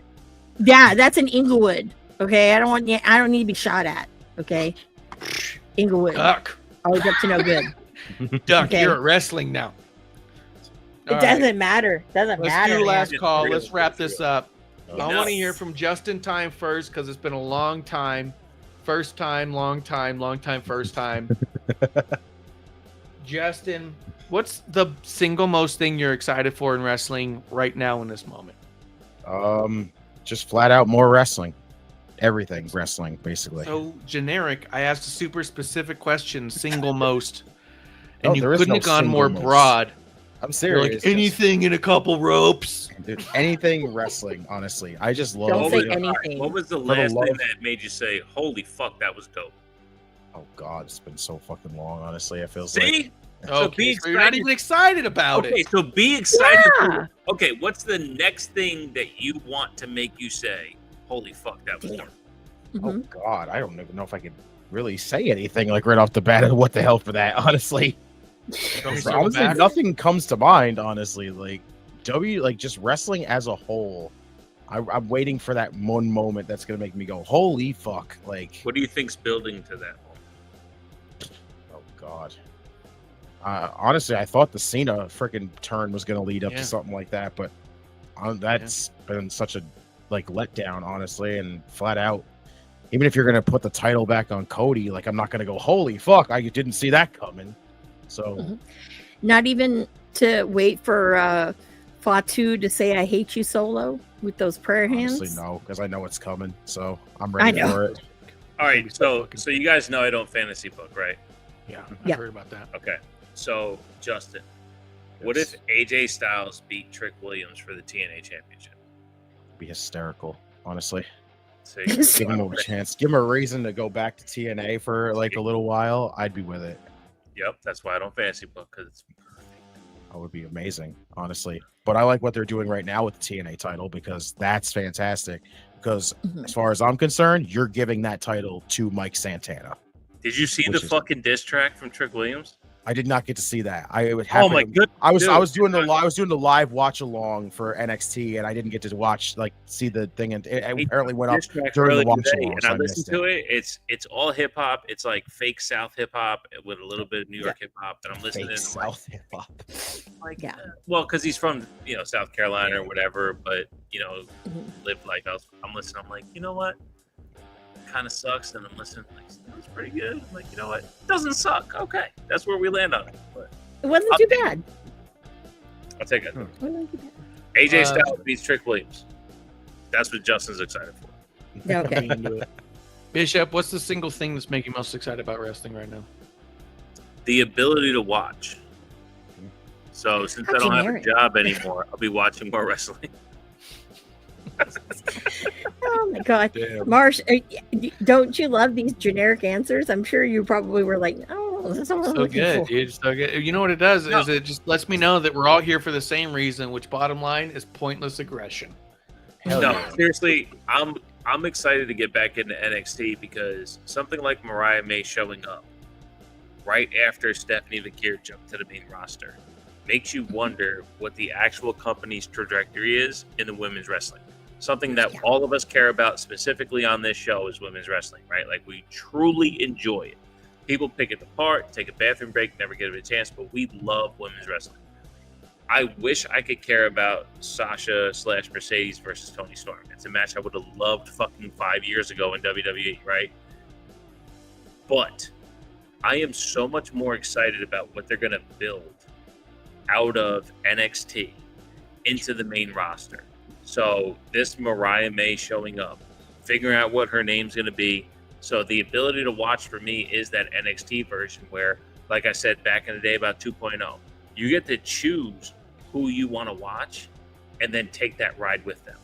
So that's what I'm excited for, about taking that ride in NXT again to see what the future's going to hold. Yeah, a lot of people I saw were really kind of contemplating here. Like Roxanne's called up, Julia's called up, Stephanie Vetkour's called up. Heavy rumors Jordan Grace will be showing up on the main roster shortly, and they're like, she doesn't need it. She needs help. Plus, she showed up on NXT anyway, so. Jordan Grace being in NXT is kind of like a Ricky Stark situation. She needs Jordan to Grace has figure out- looked like shit, though. She has looked like terrible. shit. But in context of who they were beforehand, right? There's a presentation beforehand. When they get in there, they both need to learn what WWE is supposed to look like and how to present yourself to a fan base. So you can have all the Twitter talent you want or plethora of the background. AJ Styles even said it. He wished he spent a year in NXT. Like, Yeah. So get the tooling, get the teaching, and then go to the next level. Fakir showed up after Ricky made it to the main roster beforehand. Why? Right? There's an intangible that she gets to where she can piece it together to a point that makes sense on the main roster. And it already showed in the Money in the Bank qualifier. Like, she definitely understands what it looks like on main roster TV. So that growth, wherever NXT takes the next level, like, I'm all for it. Specifically, though, with the women's division, because of how quick it happened with Stephanie and how hot, not physically, but like crowd-wise, Mariah is right now. So whatever her name turns out to be and however that's going forward, that's exactly what I'm excited about. Dude, with Mariah, Solruka, Leilani down there, there's a lot of fucking Jada Parker. Jordan. Yeah, One of my Alana favorites. Jordan. There's a lot of fucking real solid, incredible women's talent in NXT that when they said they just pulled like 4 or 5 out of there, I wasn't bothered, because the only thing, you and I've talked about it a few times, if you ask me, the main roster in WWE is really lacking in some serious women's depth, because we've been seeing the same people circle each other for a long time. A lot of people are not holding up their end of the bargain, and it's time to move aside and let the next wave in. And I think that that's exactly how you do it. I think Stephanie's making it up because the roster could use her a lot on the main roster. I think she has the skill, and I think the talking will come wherever she is. It's going to be more of a it's going to be closer to EO thing than it was something else. Yes. It's you know what I mean? Like, you start subtitling her, you'll get her there. EO's caught on in a way that Stephanie will. Look the part before you present the part. If you can look the part, you're all good. EO is literally one of the most beloved wrestlers in the entire company. The second that music hits, dude, I was at SummerSlam when she cashed in. The music hit. She's a heel at the time in Damage Control. Got the loudest pop of the entire fucking night, besides LA Knight women winning the Slim Jim Battle Royal. She got the loudest pop of the entire fucking night. And the second that music hit, she's so beloved because of the talent. It's got nothing to do with language barrier. I honestly think that Stephanie Vetkour is going to be bigger than Julia. I think long term. Yep. I think it's Absolutely. I could see that. Absolutely. Yeah, absolutely. But I think really where Julia kind of shines, you know, where I've seen her do some of her like better work has been in intergender. You know? Get the fuck out of here with that. Yeah.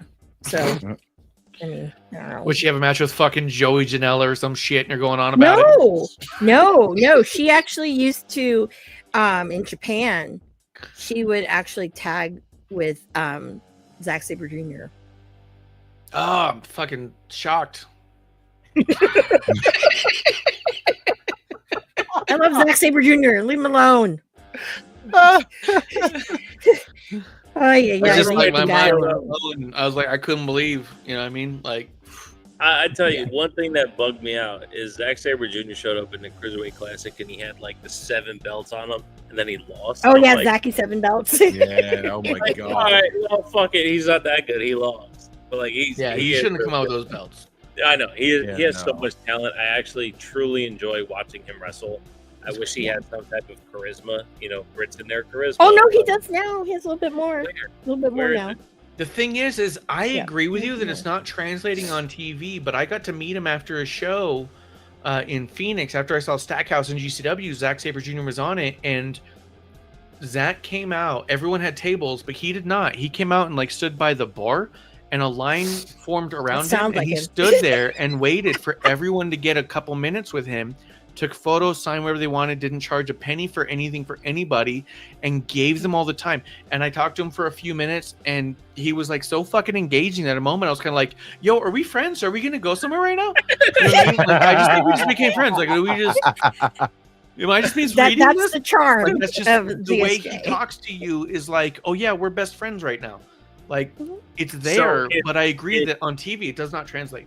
So if he went to NXT and learned how to turn that intrinsic talent into a useful asset Yeah. on screen, then we would have a star. I will say Because his that wrestling now- ability is undeniable and loved by all fans, right? From Amanda to me to Justin to like we all understand how talented and great he is. But if he goes to an NXT and learns how to present that personality, that's what it's for. No quarter catch crew. Yeah. I think now that he did, because Cruiserweight Classic at that time, he was just now not being the young boy in Japan. So it was the timing. Now that he's done all of that and whatnot, he's flat out told AEW, no thanks. Won That's the world awesome. title. Like at least so- twice. So if anything, if he is to land somewhere, I think he'll go to WWE. And they got it. probably will put him in NXT just to give him more of that exposure that he didn't have. And that, No Shows quarter the catch man crew. who he is.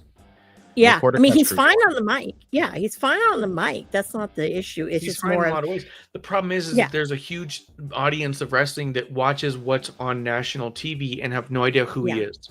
They just don't. exactly. But And I think- my point in saying all that is like anytime I watched it, even by watching him, I have no clue who he is. Yeah. And that's kind of my point of bringing him to NXT. Like again, Yeah. AJ Styles said he wished he went there. Finn Balor's so grateful that he went there. Two people who are Yeah. so beloved by the NJPW crowd. One wished, one so grateful. Like Yeah. give a guy like Zack Sabre Jr. that ability to just fucking go there Oh, and yeah. learn and crush it. And one Oh, year yeah. later, we have a fucking superstar. You know. Oh yeah, absolutely. 1,000%. Yeah. Zack Sabre Jr., if you ever get to meet him, he's one of the best. So that's CSJ. One of my favorite people. Yes. Yeah. He's awesome. And that does not shock me that he posted up by the bar. Yeah, fucking alcoholic. The bar was closed. It was closed. It was actually because it was off to the side. Oh, okay. Well, What's It wasn't. He behind was like you at the there? bar he ordering is a drinks. drinker. He is a drinker. Yeah, He just he's a kind of went drinker. towards the bar area because of where it was. Like the tables were over here, the bar was over there. He kind of went over there. Someone caught him over there, and then he just stayed right there. And like, but the bar was long closed before he got there. Oh, okay. Yeah. He's Fuck yeah. he's Uh, awesome. The single most thing you're excited about in wrestling in this very second ought to be that you're about to go see AAA. Yeah. I'm about to go do the whole actually do all WWE shit and not that mixed whatever I did at Mania weekend. So it's really exciting to see, especially I'm really interested to seeing how impactful this AAA thing is going to be.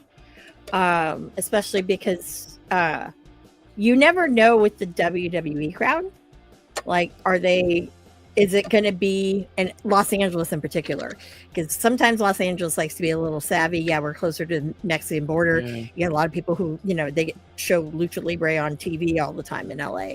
So are you going to get that, or you're going to get some of this like smart mark, like whomever they travel, whatever, Brock Lesnar guy, stupid dude in the ref shirt. We all know who I'm talking about. So are we going to get that kind of people? What is it going to be?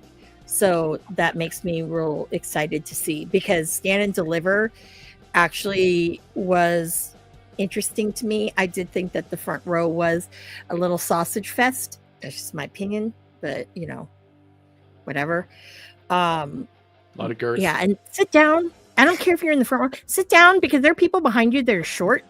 Even when I sit, and I'm not going to sit on my fucking knees to look over you people. I don't know where I'm sitting, so I'm sitting somewhere. I don't know where, but I think that'll be exciting. Money in the Bank. Obviously, I've never been to PLE. Last time I went to an actual WWE show, it was a Raw and SmackDown taping, so that was a long time ago. Yeah, we're talking Cena, premium jort wearing times.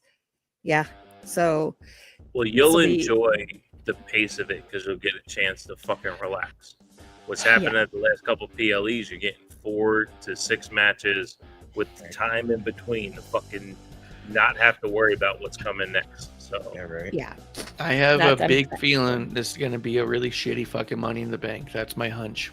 It's only 4 matches. Is there only 4 matches? Yeah. Both 4. Money in the Bank ladder matches, the Cody tag match, and the Becky Lyra match. But nothing else? That's it. Unless we get something made on SmackDown. That's about it. So it'll be about 2 hours and 20 minutes. Wow. They usually try to hit, I think, the 3 hour. They just don't want it to be shorter than Raw. Mm-hmm. They go like 3:15 or some shit. Yeah, something like interesting. Because I know Worlds Collide's definitely going to be 2 hours done and done. There's like they have to go I'll be honest, John Cena hasn't had a single good match since Mania. Yeah. And even the Mania match had a horrible finish, which, I mean, like I was saying before, I loved the match up until the finish. I actually was on the edge of my seat, but not a single good match. Becky Lyra have had a lot of good matches, but can always go off the rails. I think that might be match of the night, if I'm honest. Yeah. Money in the Bank women's Alexa, that might be match of the night. That might be the one. That's going to be match of the night. It's Alexa, Roxanne, Rhea, Julia, Naomi, Stephanie. You have a lot of women with a lot of fire. You have a lot of reason to prove that they fucking belong on top. Yeah. You know what I mean? Stephanie, Julia are trying to make a fucking point. Roxanne's trying to prove she's a prodigy. The men's match. Mm-hmm. Yeah. Naomi is still trying to get people to shut the fuck up. Right? Yeah. Then you have Rhea and Alexa. Alexa's trying to prove that she's coming back from having a kid and is not second to no one. Yeah. Right? Rhea's trying to prove that she means something in this this fucking age where she kind of doesn't mean a lot, right? There's a lot of fire in those women. There's a lot of fire in those bellies. I could see that being massive. The men, whatever. The men, you got Solo, LA Knight, Penta, Seth, Andrade, and El Grande Americano. And here's my problem with that match. Why do I feel like fucking El Grande Americano is going to win that? Why do I feel that? Why do I feel that? I feel like because you have a lot of shitty names before it. Look, LA Knight's a fucking AAA title. It should be LA Knight in LA. LA Knight should have it, right? But LA Knight gets fucking squandered all the time. Solo is second to fucking Jacob, so unless a lot of people cheat for him to give him the win as a fucking heel, then it doesn't make a lot of sense. Penta is just wild in a ladder match, I'm sure, but he might break his own fucking back in this match. I don't know if he needs it. Okay. Seth Rollins makes no sense. He wins everything and it never matters. Andrade doesn't belong in the industry. What's that? What was that? No, the reason why you said Seth Rollins wins everything, it makes no sense, is why he's the only one that makes sense to win the match. There's zero case to make for anyone else, and that's the problem. That's the problem. Is Seth wins, or we go, huh? Although, like I said, LA Knight could do it and make it mean something. Seth Rollins could do it and it will mean nothing. Penta could do it and we go, oh, are they going to take it off of him? Solo could do it and they say, who's going to help him win? Andrade can't do it flat out. El Grande Penta- Americano It's can't not- do it. He's a joke. Yeah. Well, You know what I And mean? I will You put say Ronald this. McDonald in the match, you're not going to fucking root for him. well, you never know. Some people do. People are idiots like that. But I must make Yeah, this they watch comment because I AEW. don't. Yeah, I know. Well, I think it's hilarious that all of a sudden Penta and his brother speak pretty good English. They suddenly After speak all really these good years. English, and they suddenly know how to wrestle matches. Here's the deal that I've talked about with Penta and Ray. If you watch them in their matches now, they don't do half the shit they did on the Indies or in AEW. Nope. They do the shit they did in Lucha Underground that made sense. Yep. Mm-hmm. And it's Because like, they know this is gravy now. This is gravy. It's not You about can't do all gravy, that though. outlaw It's bullshit. About adapting to what the company wants. It's more proof that AEW doesn't have a structure when it comes to wrestling. I No. said the very first time I saw the Lucha Brothers, I go, yeah, I can't watch this kind of shit. They don't know how to wrestle. yeah, And then I heard commentary because I watched it without commentary. Then I watched it with commentary, and they said, "Oh, well, they've wrestled 4 out of the last 5 nights. They're exhausted, so their timing is completely off." And that was when JR was allowed to speak. And I'm True. and I'm listening to this storytelling that's happening. I'm like, "Oh my god, the Lucha Brothers are so good at wrestling. They can wrestle off beat in a match. That's fucking awesome." And then yeah. the last match I ever watched of them before WWE was the cage match where one of them got caught on the side or whatever the fuck with Yeah. all that shit. And I thought it was a very good match, and I could see the talent. But I've said this about the Lucha Brothers, and I said it about the Young Bucks. Give me one match with the Usos in WWE rules, and I'll let you know how much I like them. Because when they're Yeah. forced to slow down and put Mhm. all that athleticism to use, we will see real talent. Because Oh, yeah. jumping around and doing backflips, I take my kid to trampoline parks. I see that shit all Yeah. day long. You know what I mean? Yeah. Watching Penta and Phoenix perform in with the very first time I saw Phoenix fall on his back and then stay there for 3 fucking seconds, I was like, oh my god, this guy's an amazing wrestler. Because it's not about taking the move, popping up and delivering another move. No, it's about storytelling. You just took a Yeah. move. Shut the fuck up Yeah. and be okay. Like, Exactly. so anyway, Yeah. I love, again, I've said this you about take him to Fun City or Urban Air. Urban Air. Yeah, I was looking up trampoline parks in Delaware to see if they actually existed. No, it's definitely Urban Air. Urban Air, we almost got a fucking subscription to. But we have plenty of stocks. And then there's another one. I forget what the name of it is. I just gave a pair of those trampoline socks to the Goodwill in my neighborhood. Nice. Yeah. Nobody's going to pay for them because they're like $1 at the trampoline park. I just want to see them there next time I go to see how much they're trying to sell them for. Yeah, definitely They're Urban Air. for sure. $20. He had a birthday party there, too. Fuck yeah, dude. no. Yeah, I tell you, They're this ready for weekend is AEW. gonna be interesting. You know, Yeah. yeah, people actually sell. Yeah, Yeah, merch. Yeah, no, I love that's a the rare merch thing. right now. Yeah, They're Jesus. slowed down. Yeah. They're still athletic. It still feels amazing. Like, Mhm. that's the point of WWE. It's not that we're shills or anything like that. Like, there's Yeah. you give us time to give a shit. Like, Yeah. it's good. That's all it is. I just want to be able to have time. And I to do haven't. To me, I haven't figured out yet if this will be the last time I see Cena. Probably not, because Royal Rumble is in San Diego. And this. Survivor Series is they- in San Diego. Survivor Series. I thought it was Royal Rumble. Okay, I'm wrong. Well, Okay, if it was sorry. Royal Survivor Rumble, Series. you missed Rumble- out because Rumble's in Cena's Saudi. December. Oh no, I'm not going to Saudi. No, the Rumble's No. in Indianapolis. It's in Saudi the year after. Yeah. Okay. No, I'm all about that. But he also has not done a farewell to up here. So We'll because see. I'm like, are you gonna do it so I can get it in fucking San Jose Sharks fucking colors? Because dude, that's where the 2-hand thing happened. I'm like, I need to be there for that.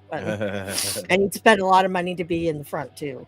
Like, I won't touch it. I know the rules now, but Now, Can't touch I what just you want to can't say. picture myself almost. One of doing my, you can see him now.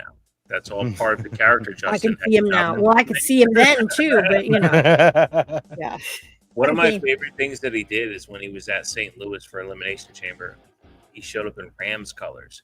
And for those of you who aren't sports fans of the U.S., the Rams famously left St. Louis under like bullshit ownership, like not dealing with the city, but the residents of St. Louis absolutely loved the Rams. But the ownership group was like, fuck it, you guys don't make us enough money. We're going to go out here and go to L.A. So Cena's farewell wardrobe was in Rams colors. That is what makes his heel run so special. Is that he trolls within it, you know? So when he goes to San Jose, he'll probably do some shark shit to get you guys all to buy him. Yeah. But it also might be in a different way to like kind of say fuck you too. You know what I mean? Dude. Yeah. They made a Bailey shark shirt once, and I looked on eBay for fucking like 3 years, hoping someone would put it up, and no one does. Anyone who bought it fucking bought it to own it. Because I was like, as soon as I saw her wear it, even I was like, there. She's beloved there. Come on now. No one's gonna give up that shit. I was hoping someone would try to flip it. No one's tried to flip it in years. No. And I mean, it's even like the old Bailey logo with the ponytail and all that shit. But oh wow. But yeah, no. But I know that it's probably his stuff's gonna be in Clippers gear. Boring. Red, white, and blue. Boring. So he's a Marine. Ooh, bitch. Honorary. Yeah, well, Orange, what are you most excited for in wrestling? Right now, I've been pretty excited for Roxanne having this fucking run. Do you like her in Judgment Day, though? Yeah. Everything she's doing is fucking great. And I think that the idea of her potentially winning the greatest women's championship in all of wrestling, which is that of Dominic's affection, that it's potential to be massive for her. The single greatest thing that you can have in women's wrestling in this moment is the blessing of Dominic. He's done more for women's wrestling than I think anyone.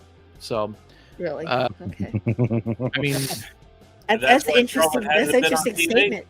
Dirty, dumb.